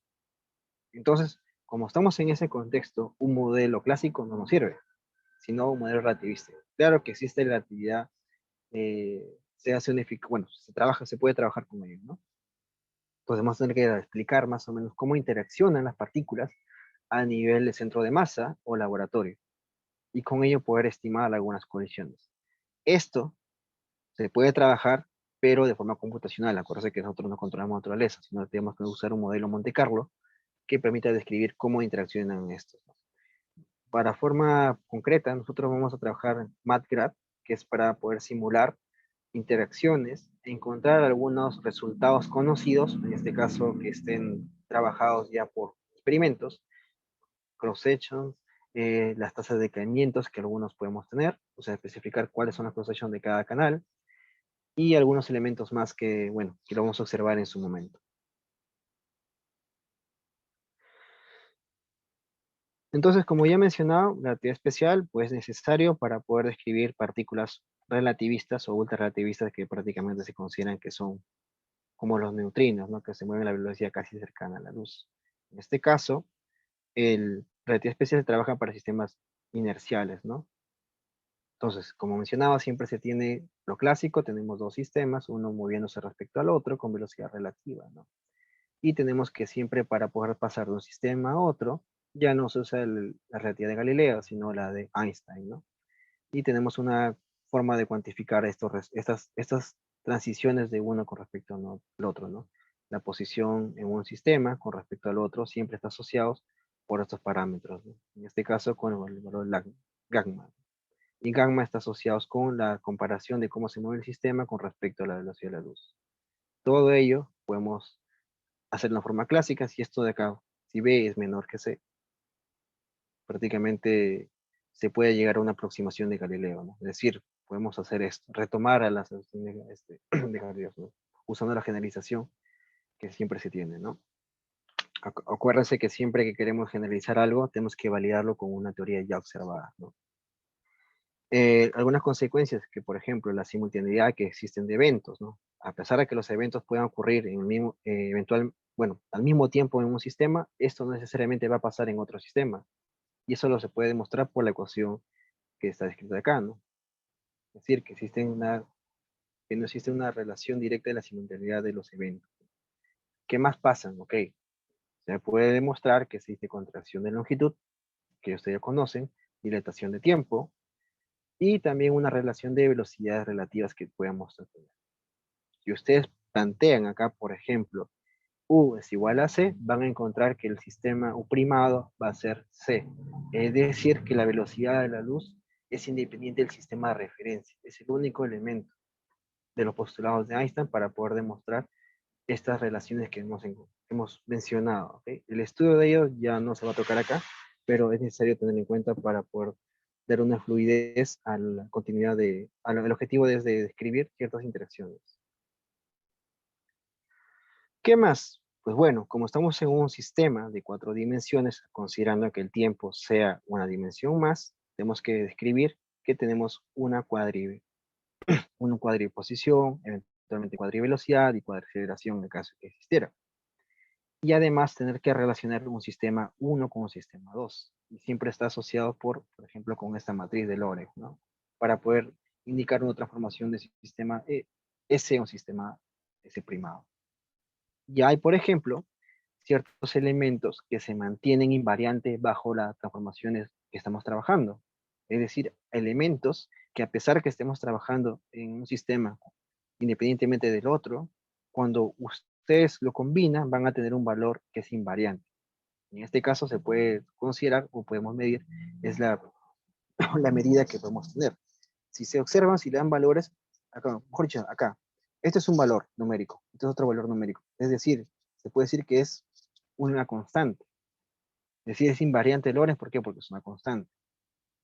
Claro, hay elementos que no son invariantes, ya va a depender de lo que estés trabajando. Pero esta idea va a ser importante para usarlo para cuadrimomento. Y el cuadrimomento te va a asociar energía, el momento asociado de la partícula. Pero todo esto es rescatable. Ahora, con esta idea podemos definir que no solamente la posición puede definir una invariante, sino también cualquier cuadrivector que cumpla cierta característica, ¿no? Por ejemplo, que sea invariante de Lorentz, ¿no? Es que tenga esta terminología, ¿no? Todos los elementos que se multipliquen en un sistema S, podemos tener una parte que proviene de la parte temporal y una de la parte espacial, ¿no? Y este valor de acá, como se dan cuenta, este es un número menos un número, es otro número. Por lo tanto, cualquier elemento que cumpla esa estructura que tenga un valor escalar es invariante de Lorentz. ¿Ok? Entonces vamos a lo que es energía y momento. Hasta el momento hemos hablado de que tenemos el sistema S y el sistema primado. A uno le vamos a decir sistema laboratorio y otro sistema propio. Y esa relación se puede trabajar de esta manera. Es decir, por ejemplo, podemos relacionar el sistema propio con el laboratorio en función del gamma. Y el gamma ya saben que está en base del beta, ¿no? De tal manera que eventualmente podemos también hacer la velocidad relativa del laboratorio, la velocidad propia. O sea, se pueden indexar una respecto a la otra, ¿no? Siempre con una contracción o dilatación, dependiendo cuál es la dirección que estés trabajando. ¿Y qué es lo que quiero hacer? Ok, podemos trabajar ahora con una cuadrivelocidad propia. Es decir, podemos generalizar las velocidades a un nivel de cuadrivectores. También podemos hacer para gravedad, pero para aceleraciones, pero por el momento solo vamos a trabajar sistemas inerciales. Y entonces, ni bien definimos en este caso la velocidad, podemos definir el momento. Y el momento es lo simple, ¿no? Ya estamos trabajando de esta manera acá. Vamos a ver la masa con respecto a la cuadrivelocidad. Y podemos tener también una cuadrivelocidad, bueno, en este caso asociados al gamma. Y uno asociados a la parte de reposo, que sería la energía que vamos a definir más adelante. Entonces, vamos a ver lo que es, en este caso, que el primer término se le va a, bueno, vamos a poder conseguir lo que es la energía relativista, al final del caso, ¿no? Es proporcional a la velocidad, a la energía relativista, que se le considera en base a una ecuación que más adelante vamos a hablar. Lo interesante del cuadrimomento de energía, que te va a poder decir, ok, ¿qué está llevando el cuadrimomento? La energía y el momento de la partícula. En este caso, tanto para los fotones o para partículas masivas. Así que hay que tener cuidado cómo trabajamos este valor de E. ¿Y qué es lo que tenemos? Pues bueno, como mencionaba, los elementos que son invariantes van a siempre ser una constante. Por ejemplo, acá tenemos la invariancia del momento y encontramos que es proporcional a la masa. Es decir, te va a dar la masa del sistema. Ahora, si esto fuera el fotón, esto es cero, simplemente tendríamos que la energía es proporcional al momento, por decir algo, ¿no? Entonces, como nosotros hemos mencionado, la energía relativista está postulada de esta manera. De esta forma podemos hacer una aproximación al valor del factor de gamma y hacerlo Taylor. Y lo interesante de hacer este Taylor, vamos a identificar que el segundo término que es energía cinética. ¿Ok? Y los demás términos, pues bueno, eventualmente se pueden despreciar, ya que, bueno, si trabajamos a velocidades no relativistas, estos términos se van yendo a cero. Prácticamente estamos tratando de entender qué es lo que sucede, ¿no? Y este término es una constante, y este se le conoce como energía en reposo. De tal forma, como ya tenemos que esto es una idea de energía cinética, se puede dar una energía relativista cinética para poder interpretar estos resultados, ¿no? Y en este caso se considera que una partícula siempre tiene una energía en reposo. Esa es la interpretación que dio Einstein, ¿no? Y eventualmente, si nosotros consideramos que la velocidad que estamos moviendo de un sistema 1 a un sistema primado, cumple esta condición, vamos a llegar a la energía cinética clásica. Los demás se desprecian por los órdenes que puedan tener, ¿no? Orden a la cuarta, orden a la 2, eventualmente se va a suprimir.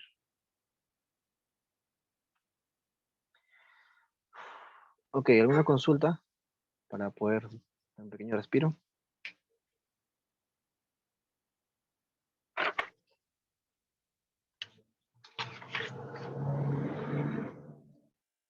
¿No? Alexander, ¿puedes ayudarme con el chat? No hay consultas. Ok. Ok, si no me da un minuto para tomar un poco de agua, por favor.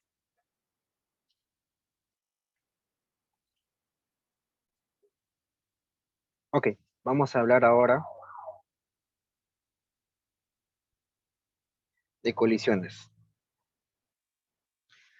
Ok, nosotros vamos a trabajar lo que ya hemos estudiado anteriormente en mecánica clásica, es colisiones de partículas. Saben si un sistema de partículas colisionan, qué es lo que sucede, qué se conserva, qué no se conserva, si es elástico, si no es elástico, si es plástico. Entonces, todas esas etiquetas que hemos estudiado. ¿Cuál es lo principal? O sea, que siempre se conserva la masa, se conserva el momento, y la energía cinética puede o no conservarse, depende del sistema, ¿no? Si se libera o no se libera calor, ¿no? siempre que tenemos la clásica interacción de partículas y lo que es el resultado que va a ocurrir después de interacción. Como vemos, tiene una etiqueta de inicial en A y B, pero cuando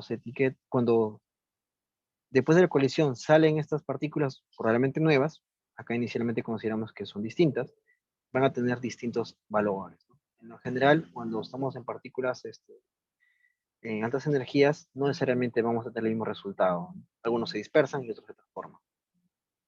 Pero lo importante es que trabajar es la conservación de la masa, la conservación del momento. ¿Ok? Entonces, eso es en clásico, ¿no? En relativistas, lo que principalmente vamos a trabajar es la conservación de la energía, que va a pasar a una interpretación más arriba de lo que es masa, pero eventualmente están conectados. ¿Ok? Se conserva el momentum también, que es el momento lineal, con qué momento está moviendo este elemento a través del espacio, ¿no? Pero, como ustedes ya saben, hemos definido una posición, que es una cuadriposición, la cuadrivelocidad y el cuadrimomento. Estos dos elementos pueden ser expresados en una forma de cuadrimomento. Es decir, llevar toda la información en un solo elemento y trabajarlos de forma independiente, ¿no? Bueno, más sencilla se podría decir. Ahora, claro, está la energía cinética puede o no conservarse dependiendo del proceso, ¿no? Es que hay colisiones que liberan energía, ¿no? Entonces, lo que van a encontrar ustedes por generalmente en lo que es en física de partículas, y esto es lo que siempre se trabaja, es un sistema de laboratorio y un sistema de momento. ¿Por qué? Para poder identificar dos procesos, uno es más sencillo que el otro. Acuérdense que siempre tratamos de buscar facilismos para resolver algunas ecuaciones. Se encuentran resultados, se lleva al otro sistema y se interpreta qué es lo que sucedió realmente, ¿no? Un sistema de laboratorio, uno se considera como una partícula blanco y la otra como partícula que está siendo liberada en dirección a esta partícula blanca, ¿no? En cambio, el centro de masa se considera que las dos partículas están yendo uno respecto al otro y la conservación el momento total de estas partículas en el centro de masa es cero. ¿Ok? Esta diferencia siempre tener en cuenta. Entonces, un pequeño ejemplo claro, por ejemplo, una partícula de masa m. Tenemos tiempo, ¿no? Para que hacer un pequeño ejemplo. Sí, te doy tiempo, sí. Si me falta decaimiento, si me falta teoría de juguete. Algo simple, ¿ya? Entonces, ya lo pueden estudiar de mayor profundidad en lo que es cuando se sube este archivo al Drive, creo, ¿no? Subí, bueno, al Google, el Google, creo, ¿no? Entonces vamos a tener que cosa. Una partícula de masa m inicialmente en reposo decae en dos pedazos, cada uno con una masa. ¿Cuál es su velocidad de cada pedazo después de la producción? Vamos a definir siempre qué cosa, la partícula antes de que se desintegre y los estados de la partícula después que se integre. Entonces, ¿qué vamos a hacer? La conservación del momento. Recuerda que se tiene que conservar. ¿Qué más postulamos? La conservación de energía. Y como mencionamos, en este caso estamos trabajando en reposo, vamos a ver que su momento lineal es cero. Es decir, estamos como un sistema de centro de masa. Y eventualmente encontramos que los cuadrimomentos son opuestos y se le puede considerar como un P, ¿no? Y en base a ello se puede resolver estas condiciones. De tal manera que si usamos las relaciones que hemos encontrado tanto para energía y momentum, podemos encontrar que las energías son iguales ya que provienen de la misma masa y el mismo momentum, es decir, son independientes de los índices, tienen la misma cantidad energética ambas partículas, ¿no? Es decir, si tiene acá uno, acá se ha dividido a la mitad y la mitad para acá, 50% cada uno. Entonces la conservación de energía te va a dar que al final que las masas se puede describir en función de qué cosa, de cómo están distribuidas las masas, ¿no? Prácticamente la mitad de uno, pero en base a una relación relativista. Ahora, si ustedes quieren ver cómo se están produciendo, se están dispersando estas partículas, pues lo pueden colocar en función del término de masas. ¿Ok? Entonces, esto es muy clásico que van a encontrar en desintegraciones de partículas. Partículas integrándose a partículas más pequeñas, siempre y cuando hay un espacio de fase. Es decir, que la masa de la partícula inicial sea suficiente para poder describir las interacciones en las otras partículas, que son procesos reales. En el caso de que no fueran reales, van a violar este término y se considera como partículas off-shell.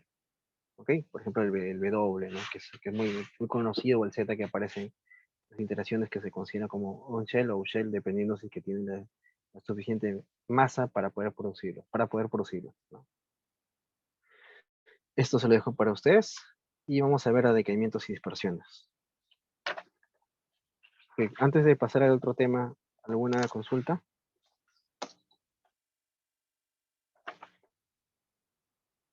Disculpa, ¿podrías describir el ejercicio que dejaste para nosotros? ¿Este de acá? No, se los se lo van a enviar los organizadores se lo van a subir a la plataforma. Ah, pero es una partícula que viene con un momento inicial. Sí. Ya, ok. Bueno, una pudieron de reposo. Bueno, esta es la solución, como para que tengan una idea.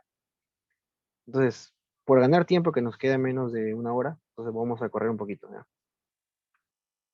Porque todavía me faltan 2 puntos por tratar. Son decaimientos, dispersiones y teoría de juguete de diagramas de Feynman.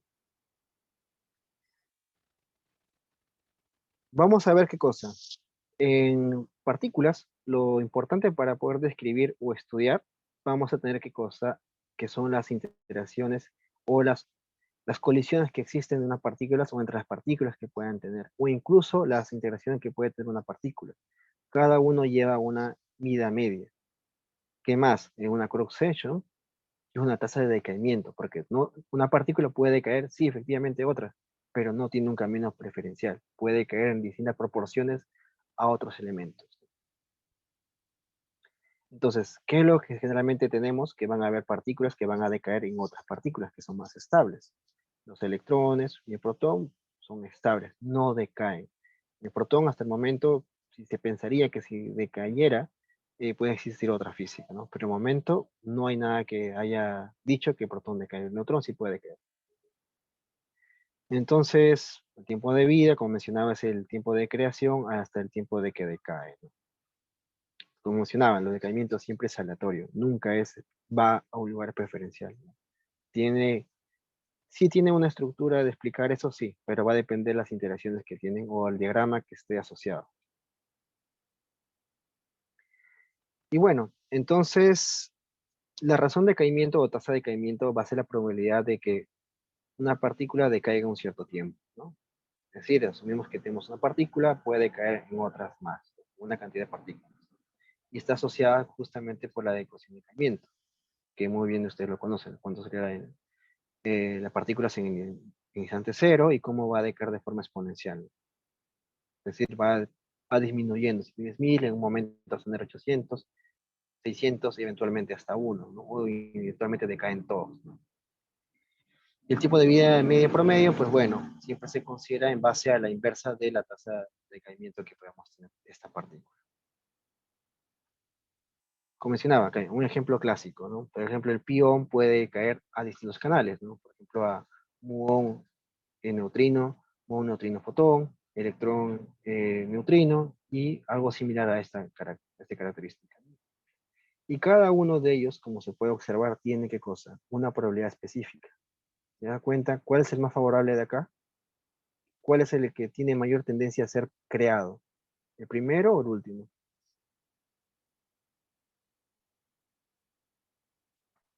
El primero. El pión, pues, el primero, claro está. Esto de acá se puede explicar por los diagramas asociados que tienen, ¿no? Uno va a ver también qué es lo que permite describir un decaimiento. Lo principal, el espacio de fase, es decir, que el momento lineal de la primera partícula hacia las demás sea comparable o suficiente para poder decaer, ¿no? ¿Qué más? Los tipos de interacciones que puedan existir, o sea, es decir, los diagramas de Feynman que aparecen ahí tienen acoplamientos en los vértices. Si tú comparas esos vértices de los demás decaimientos, uno de ellos es más favorable. ¿Ok? Acá por lo general, si comparas el electrón con muón, si fuera este tipo, bueno, en este caso fuera Yukawa, dos fermiones y un bosón, siempre está proporcional al Yukawa, es decir, a la masa del muón. Si tú comparas la masa del muón con el electrón, este es mucho más masivo. Por tanto, hay más probabilidad de que caiga por este lado, ¿no? Y los demás va a depender de su estructura, ¿no? Pero si comparas simplemente el tercero con el primero, vas a ver que hay una asociación respecto a la masa. Entonces, la tasa de decaimiento total, pues simplemente, bueno, va a ser las proporciones que podamos tener, casi 100%, ¿no? Y el tiempo de vida media, pues bueno, ya está asociado. Ahora, si ustedes quieren encontrar la probabilidad, que sería el brachiomedio, la tasa de decaimiento también, es decir, qué canal es preferente con respecto al otro. Y esto se le conoce como probabilidad de producción de un canal específico con respecto al otro. Siempre se considera el total respecto a una fracción de ella. Entonces, en este caso, bueno, es simple poder decir que se desintegra un canal con respecto al otro. Pero hay casos más complejos. Ahí sí tienes que ver, si vas a supersimetría, agrega nuevos acoplamientos, y esos acoplamientos son mucho más complejos de trabajar. Ok, ¿alguna consulta?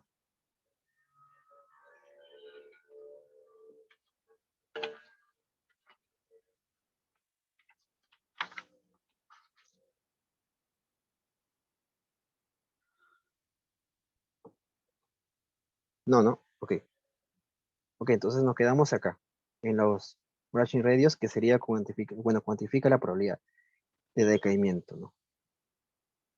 Entonces, como ustedes han visto en el curso de atómica o lo van a ver a futuro, siempre se estudia dispersiones, es decir, colisiones entre partículas en un punto específico, ¿no? Que se conoce como sección de choque y que al final te da la probabilidad de que interactúen partículas, ¿no? Por ejemplo, la sección de choque siempre se grafica de esta manera, tenemos una área específica, una cantidad de partículas que van a comenzar a interactuar en blanco específico y algunas de ellas se van a dispersar, ¿no? En un ángulo sólido. Y esto es lo que se va a medir, cuántas partículas se han dispersado después de interaccionar con este elemento o esta sección de área, ¿no? Entonces, ¿qué es lo interesante de sección de choque? Que te va a dar una idea general de cuántas partículas pueden generarse en esta interacción. Y va a depender específicamente de algunos parámetros. Es decir, si estamos trabajando en el HC, que es colisiones de protones, con el EP, colisiones de electrón-positrón. ¿Qué más? Depende específicamente de la cantidad de energía tiene. Okay, es prácticamente no lineal, pero sí va a tener una dependencia.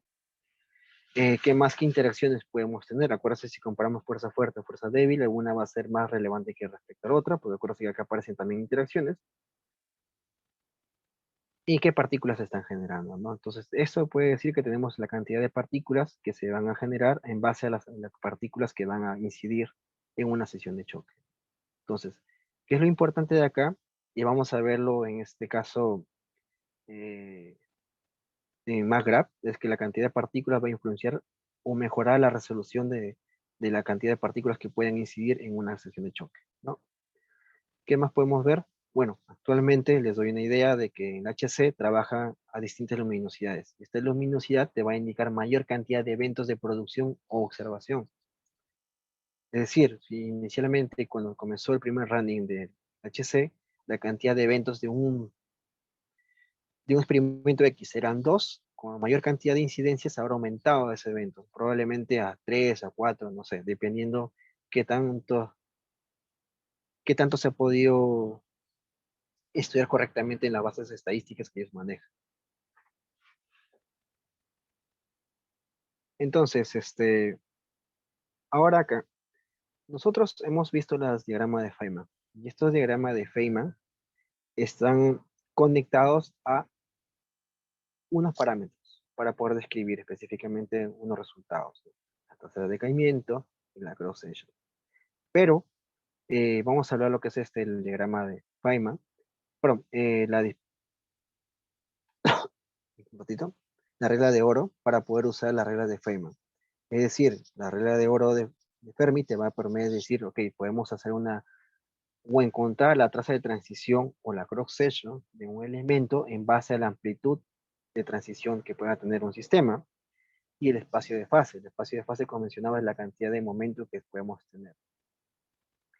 ¿Qué es lo interesante? Que el M, que acá sería la amplitud, vamos a ver que contiene la dinámica del sistema. Y otro es el espacio de fase, o sea, cuánta energía, cuánto momento pueda tener. Si nosotros usamos esta idea, claro está que estamos haciendo un modelo tipo casi juguete, vamos a hacer qué cosas. Si, por ejemplo, tenemos que una partícula puede decaer a otras más. Por ejemplo, acá tenemos que la partícula 1 decae a infinidades de partículas. ¿Qué vamos a hacer? Que esté asociado, por ejemplo, con el espacio de fase, es decir, miren acá, tenemos la partícula 1 que va a decaer a las demás, eventualmente tiene distintas estructuras, y estas partículas vamos a ver que están restando, ¿no? ¿Por qué? Porque justamente son las partículas salientes, y esta es la incidente.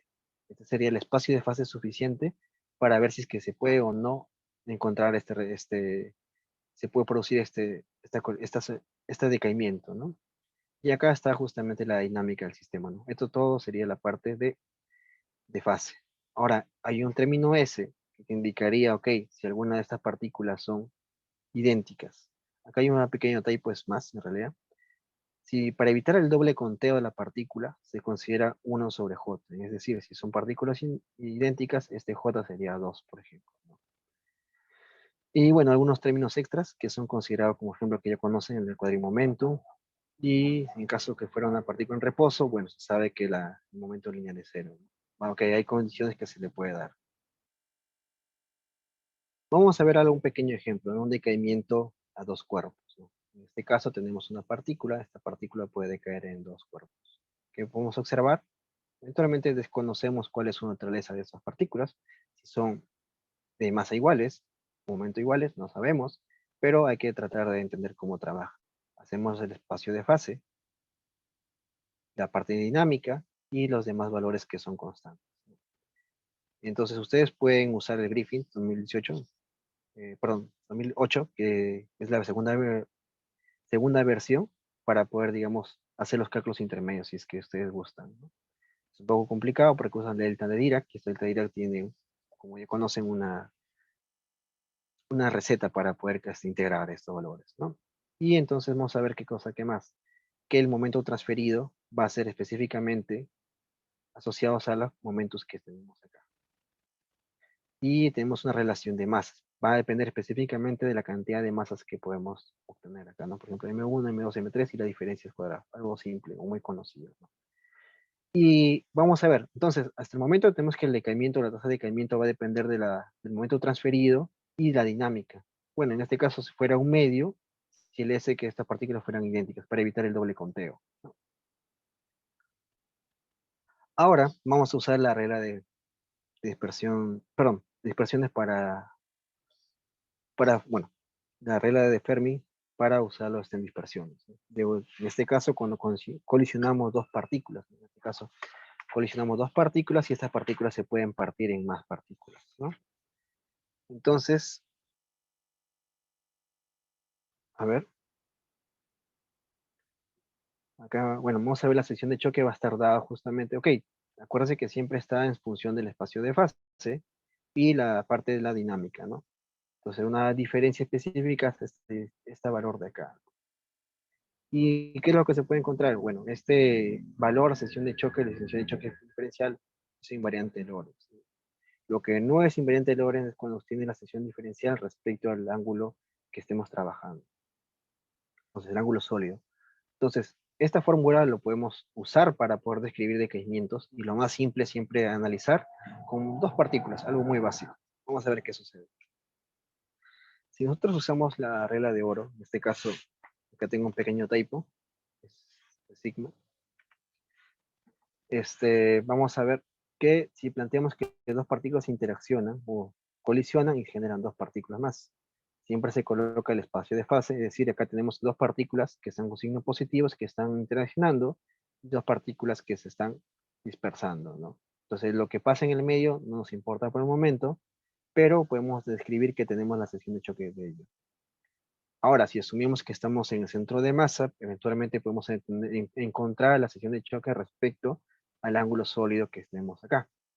Y vamos a ver qué cosa que depende de las energías de esas partículas que están incidiendo y los momentos iniciales y finales respecto a una partícula con respecto a la otra, ¿no? Puede ser cualquiera de ellos, ¿no? Siempre no se pierde información. Ok, estos términos de acá es algo referencial para que se den cuenta de que existen secciones eficaces que te permitirían describir algunos parámetros que sí son necesarios. Por lo general, cuando ustedes analizan física de partículas, lo que siempre observan primero son las sesiones de choque, porque te da una idea más o menos de qué valor vas a encontrar. Si esos valores son altos, es decir, que vas a tener una alta probabilidad de encontrar buena cantidad de eventos al final de tu estudio. Pero si esos valores son muy pequeños, entonces es muy difícil de encontrar esos resultados, prácticamente nulos. Entonces, la física que está detrás va a tratar de hacer que esta sección de choques, dependiendo del proceso o interacción que estés analizando, se maximice para encontrar más cantidad de eventos y postular una posible teoría, ¿no? Entonces, por eso son importantes.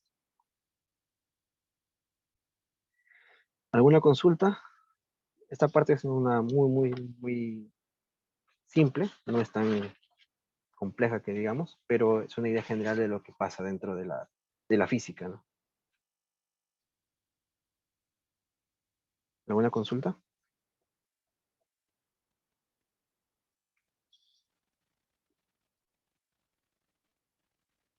En el chat tampoco hay, ¿no? No. Bueno, entonces vamos a lo que es teoría de juguete. Vamos a ver lo de la regla de Feynman, en este caso, para algunas partículas que son los bosones escalares. Vamos a asumir que las interacciones, la partícula antipartícula son iguales, todo esto. Vamos a construir los diagramas de Feynman y encontrar algo que nosotros no hemos definido hasta el momento. Si se dan cuenta, la cross-section, para calcular esto, te calcula todos los términos, en este caso el momentum, las energías que ya lo conoces, lo mides, pero no la dinámica. La dinámica se puede encontrar en base a los diagramas de Feynman. ¿Ok? Entonces vamos a ver qué es, esto específicamente viene de los procesos que estamos trabajando. Entonces, son las amplitudes. Ok, vamos, continuemos. Como mencionamos, hemos definido nuestro vértice inicial, ¿no? Perdón. Entonces nuestro vértice primitivo, perdón, vamos a tener que esa forma siempre está asociados a un punto de interacción, y esa interacción va a depender de qué interacción exista. Vamos a construir las reglas de Feynman a partir de lo que esté acá.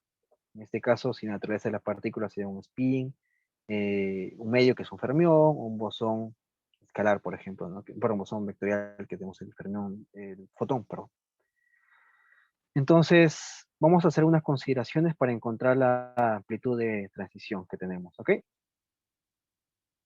Nosotros lo primero que vamos a analizar es que las partículas son distintas, en este caso de masa, para decir que, ok, tenemos que esta partícula a la hora de integrarse van a poder tener el suficiente espacio de fase, es decir, masa o bueno, energía o momentum para poder producirse, ¿no?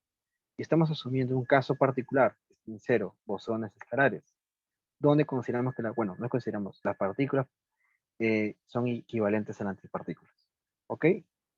Y lo primordial, pues tenemos un vértice sin una descripción específica, simplemente son líneas. Hay que tener cuidado, normalmente si fuera una teoría no de juguete, hay que especificar qué líneas es una, ¿no? Acá se considera, para este caso, son líneas porque estamos considerando que son spin cero, o sea, son bosones escalares, ¿sí? Pero por lo general se considera puntitos para describir un bosón escalar. Siempre que vean puntitos en un vértice, es un bosón escalar. Si ustedes ven de esta estructura sólida, es un fermión. Y si ven que son una forma tipo de serruchito, son un bosón de interacción. Ok, sería el electromagnético, que es el fotón, el débil o el gluón, ¿no? Entonces, en este caso, hay que dar énfasis que son un caso muy particular, un modelo de juguete para darnos una idea de cómo calcular estos términos. ¿Qué más? Pues bueno, siempre hay que definir la transición, ¿no?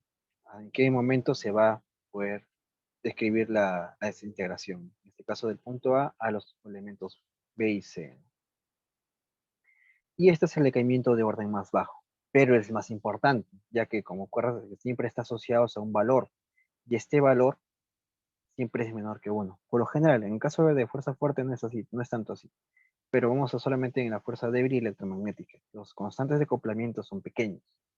Entonces, lo, las amplitudes que podemos encontrar acá, vamos a ver que van a depender de la cantidad de vértices que tienes. Si acá tienes G, acá tienes 2Gs, como vamos a ver, 2Gs, 3Gs. Es decir, en orden 3, vamos a encontrar que tienes 3 interacciones. Entonces la amplitud va a ser proporcional a la multiplicación de 3Gs. Igualmente para las distintas distribuciones que se puedan obtener. O las formas de los loops. Puede ser en triángulo, en este caso, en otro caso, porque cada pata puede tener un loop.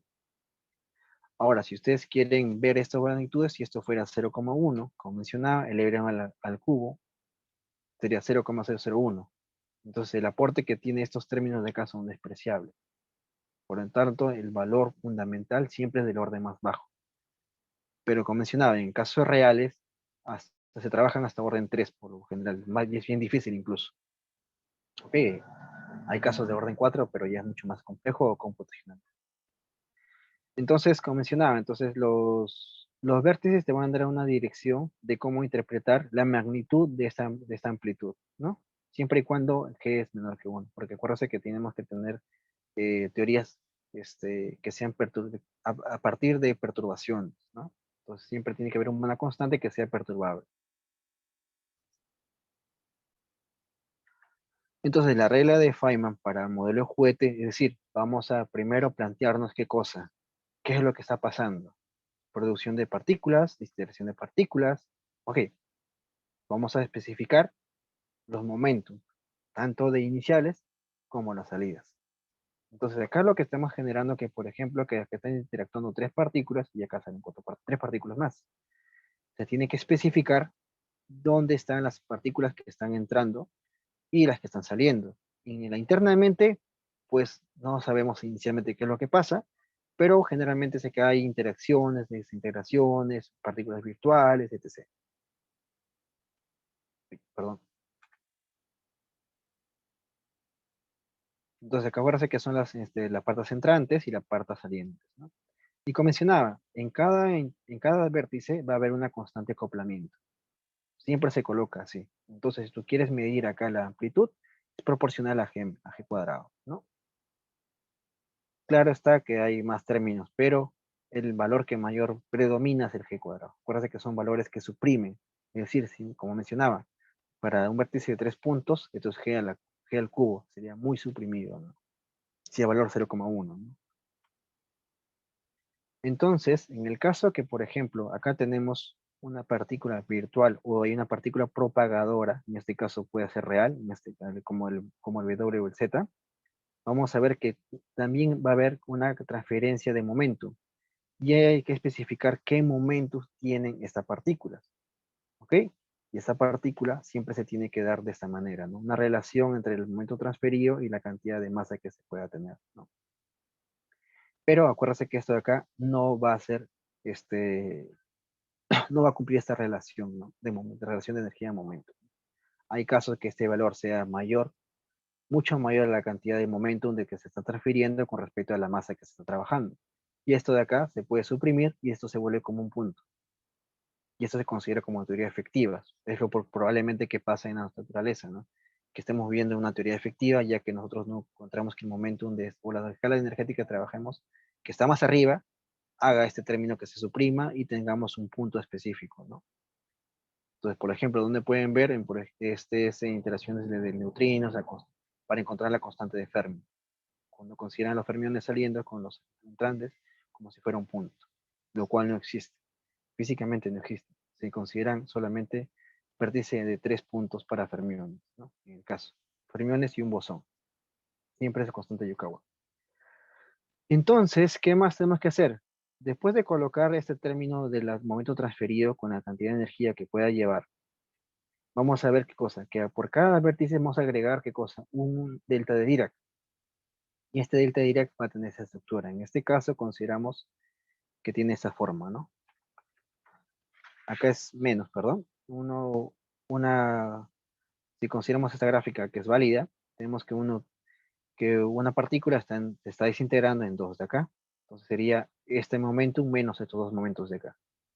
¿Ok? Entonces siempre se coloca esa estructura, se está multiplicando el anterior que es la G, y la cantidad de delta de Dirac que podemos tener. ¿Qué más? Ahora tenemos que ver qué cosa. Tenemos que integrar sobre el espacio de fase, es decir, sobre la cantidad de momentos de transferida. ¿Ok? Son sobre los momentos internos. Si hay uno o dos, va a depender de la estructura. Ahora, para poder hallar el término de la amplitud, simplemente es colocar todos estos términos en multiplicación, compararlo con la estructura que hemos hallado de lo que es la tasa de decaimiento, y vamos a encontrar un valor para la amplitud. Simplemente buscando una estructura que contenga este término de acá, se va a eliminar este término y lo que sobre va a ser la amplitud. Es una forma de cómo encontrar la amplitud. ¿Ok? Vamos a ver un pequeño ejemplo. Como mencionaba, ok, de nuevo, hay que recalcar y siempre quiero que tengan en cuenta esto. Contribuciones de mayor orden tienen la tendencia a ser muy pequeñas, es decir, sus perturbaciones son tan suprimidas que no aportan nada en las correcciones cuánticas. ¿Ok? ¿Cuánto tiempo tenemos? 15 minutos. Ok, creo que sí acabo, ¿no? Entonces, vamos a ver. Si nosotros acá, por ejemplo, tenemos hay que tratar de encontrar la amplitud para este vértice. Tenemos qué cosa, tenemos que, este sería el momentum inicial, en este caso las patas que están saliendo, que serían los momentos transferidos. ¿Qué más tenemos que colocar acá? El G, que está acá. Por cada vértice, que solo tiene un vértice, tenemos que son los momentos transferidos con los salientes que están acá. Y como no hay más, en este caso, como no hay un término que esté transfiriendo el momento entre estas dos integraciones, en este caso es un simple vértice primitivo, tenemos que solamente es esto. ¿Y qué dice la regla? Que se tiene que eliminar el término que está asociado al delta de Dirac y te quedaría este término. Y este término se le consideraría como la amplitud. Es decir, que la amplitud para este caso simplemente sería G, es proporcional a la constante. Eso es un caso particular, ojo, no va a ser real. Si quieren ver más, en el Griffith hay una solución mucho más completa que lo que estoy presentando, ¿no? Entonces, lo que se había hallado anteriormente para una transición de una partícula a dos partículas, vamos a ver que aquí tenemos que si son dos partículas distintas, esto vale 1, tenemos que la amplitud ahora es G, va a ser proporcional a la constante G. Es decir, va a depender específicamente de este valor y el momento de salida, ¿no? Perdón. Y igualmente podemos encontrar el tiempo de vida de A, ¿no? En este caso de la partícula. Va a ser inversamente proporcional a la constante, ¿no? En este caso, si es muy pequeña, el tiempo de vida es muy grande, ¿no? Va a depender específicamente de los divisores. En general, cuando ustedes quieran interpretar un resultado, siempre vayan a las cosas puntuales. Las constantes, obviamente, y vayan a los términos principales, que son constantes en este caso, de interacción, no constantes de Planck, por ejemplo, y van a entender qué es lo que pasa. Por ejemplo, si fuera interacción de cromodinámica, lo cual no es, vamos a ver que esto es mucho más grande, entonces se suprime, ¿no? Pero en caso débil o electromagnética, estos son pequeños. Si esto es pequeño, esto crece. ¿Okay? Entonces, vamos a ver la dispersión de dos partículas. En este caso, una dispersión de dos partículas idénticas a dos partículas idénticas. Lo interesante para este caso es que vamos a tener dos vértices. Y si tienes dos vértices, tienes dos amplitudes que proporcionan una amplitud general a lo que estamos trabajando. Es decir, como son partículas indistinguibles, las que están saliendo, no sabemos cuál es la que aporta el momentum. Por lo tanto, se tiene que cruzar los momentum, ¿no? Por ejemplo, el A va al P3 en esta amplitud, y este A puede en la siguiente de acá, intercambiando los momentum. Por ejemplo, va a la partícula B, pero con un momento P4, ¿no? Por eso se intercambia. Es decir, si tú quieres encontrar esta amplitud de este diagrama, simplemente tienes que encontrarle acá, intercambias los valores P3 por P4 y ya tienes el resultado acá. Entonces, eso lo sencillo, al menos por el modelo juguete. Claro está, para otros casos, cuando usemos fermientes es mucho más complicado. Hay que tener una idea básica, al menos hoy día, ¿no? Entonces, lo principal, vamos a ver cuántos vértices tienen. 1, 2. Es proporcional a menos i g al cuadrado. ¿Ok? Tenemos esto. ¿Qué más? Tenemos que, ¿existen propagadores? Sí, sí existen propagadores y están dados como una partícula C y con su cantidad de momento transferido, ¿no? Como hemos mencionado acá. Y por la regla decía que por cada vértice vamos a agregar, ¿qué cosa? Delta de Dirac, ¿no? Y vamos a iterar sobre, ¿qué cosa? Sobre el momentum de la partícula virtual, en este caso la que está transferida, ¿no? Que sería el Q. Si nosotros comparamos, nos va a quedar esta estructura. ¿Ok? Más o menos, para la amplitud número 1. Y podemos comparar que la amplitud número 1 va a quedar eventualmente si integras delta de Dirac, vas a tener que un resultado como el cual de acá, como este resultado. ¿Ok? Entonces, ¿qué decía la regla? Bueno, vamos a olvidar estos términos. Vamos a decir que si la regla te indicaba que encontrar los delta de Dirac asociados al pi, 2pi a la cuarta, y el resultado que está a su costado sería la amplitud. Entonces, este término, si lo multiplicas por menos i al m, vas a encontrar que esta sería la amplitud, toda esta parte de acá. Es decir, que la amplitud de transición para la tasa de caimiento va a ser dado en función de g primado, perdón, g al cuadrado, y la transferencia de momento. Y en este caso sería por la masa de esta partícula, la partícula virtual, ¿no? Ahora, si ustedes quieren encontrar la amplitud para la otra partícula, simplemente es decir, ok, como son indistinguibles, vamos a hacer ¿qué cosa? Vamos a hacer un intercambio de los momentum de P3 a P4 y viceversa, y vas a encontrar que ahora la amplitud del diagrama va a ser de este lado, de esta estructura, ¿no? Muy similar, ¿no? En este caso P3 por P4 estás cambiando, es lo mismo, pero en este caso tenemos que dos amplitudes aportan para la amplitud general de dispersión que tenemos de dos partículas idénticas, indistinguibles, ¿no? Y esto finalmente va a dar de esta forma. Y un caso muy particular, cuando vamos a algo más pequeño, en este caso cuando vamos a algo muy efectivo, decir, ok, ya vamos a hacer que nosotros tengamos que nuestras partículas, tanto las iniciales como las salientes son iguales, y que la propagación va a ser cero, es decir, que no haya una partícula con masa virtual, ¿no? Entonces la colisión va a ser de esta forma y la colisión después de esta forma, ¿no? ¿Qué quiero llegar a esto? Que al final cuando ustedes resuelvan las amplitudes que están dadas a esta estructura, van a poder determinar que van a ser siempre dados por una función de una parte angular. O sea, va a depender del ángulo, de con qué se están dispersando estas partículas, ¿no?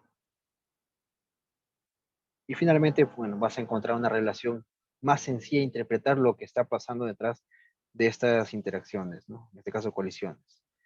Por ejemplo, tenemos acá lo que es la constante y el ángulo, que son las cuantos más, bueno, en este caso se da por naturaleza, en este caso vamos a estudiarlas y es todo lo que podemos encontrar también midiendo, ¿no? Es una estructura de decir, ok, podemos determinar la sesión de choque en un caso particular, ¿no? Siempre hay que ir a lo más básico para entender lo que realmente puede pasar en sistemas mucho más complejos, ¿no? Ya que no todo esto es real, lo que es un modelo de juguete, como mencionaba, ya que el diagrama de Feynman es mucho más complejo de lo que menciono ahora, ¿no? Y eso sería todo por hoy. Ya lo que viene mañana sería teorías Gauge y electrodinámica cuántica. ¿Alguna consulta?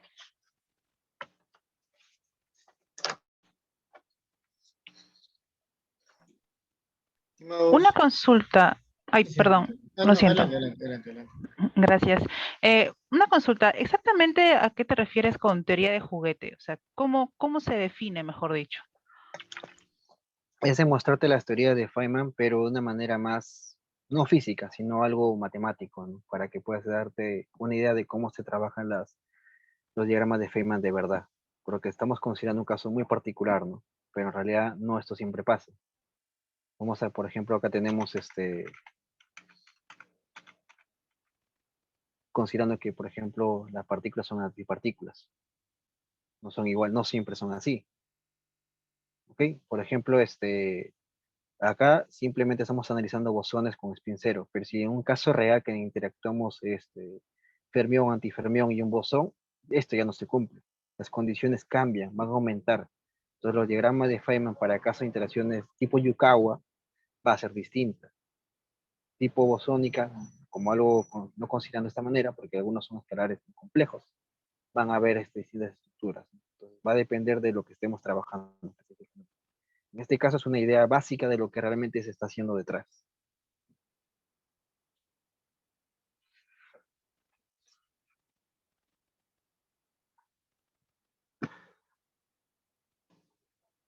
No sé si te responde a tu pregunta. Claro que sí, muchas gracias. Ok, gracias.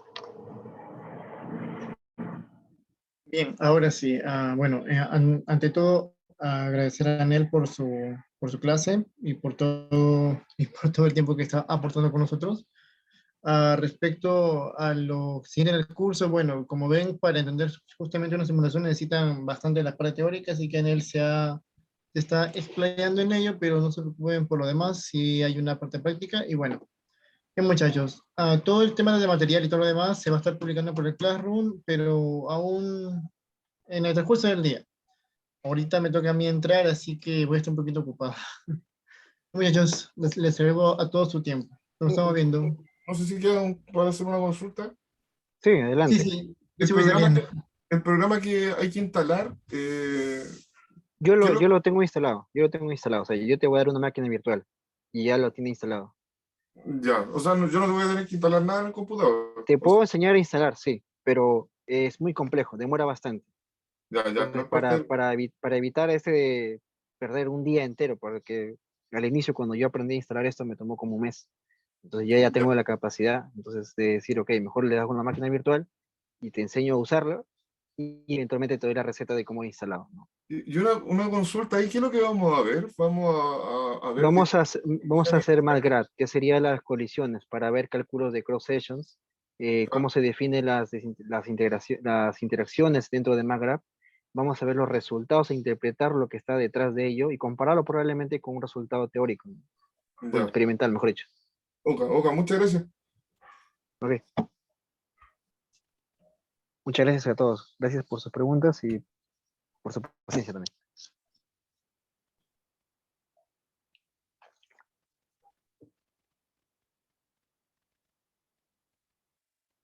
Deben estar subiendo la más tardar, supongo que después de que termine la siguiente clase, si no me equivoco.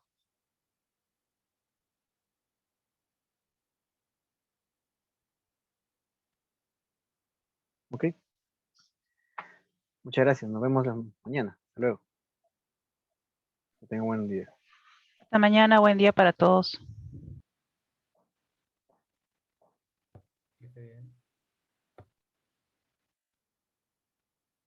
Alexander se fue. ¿Cortaste la grabación?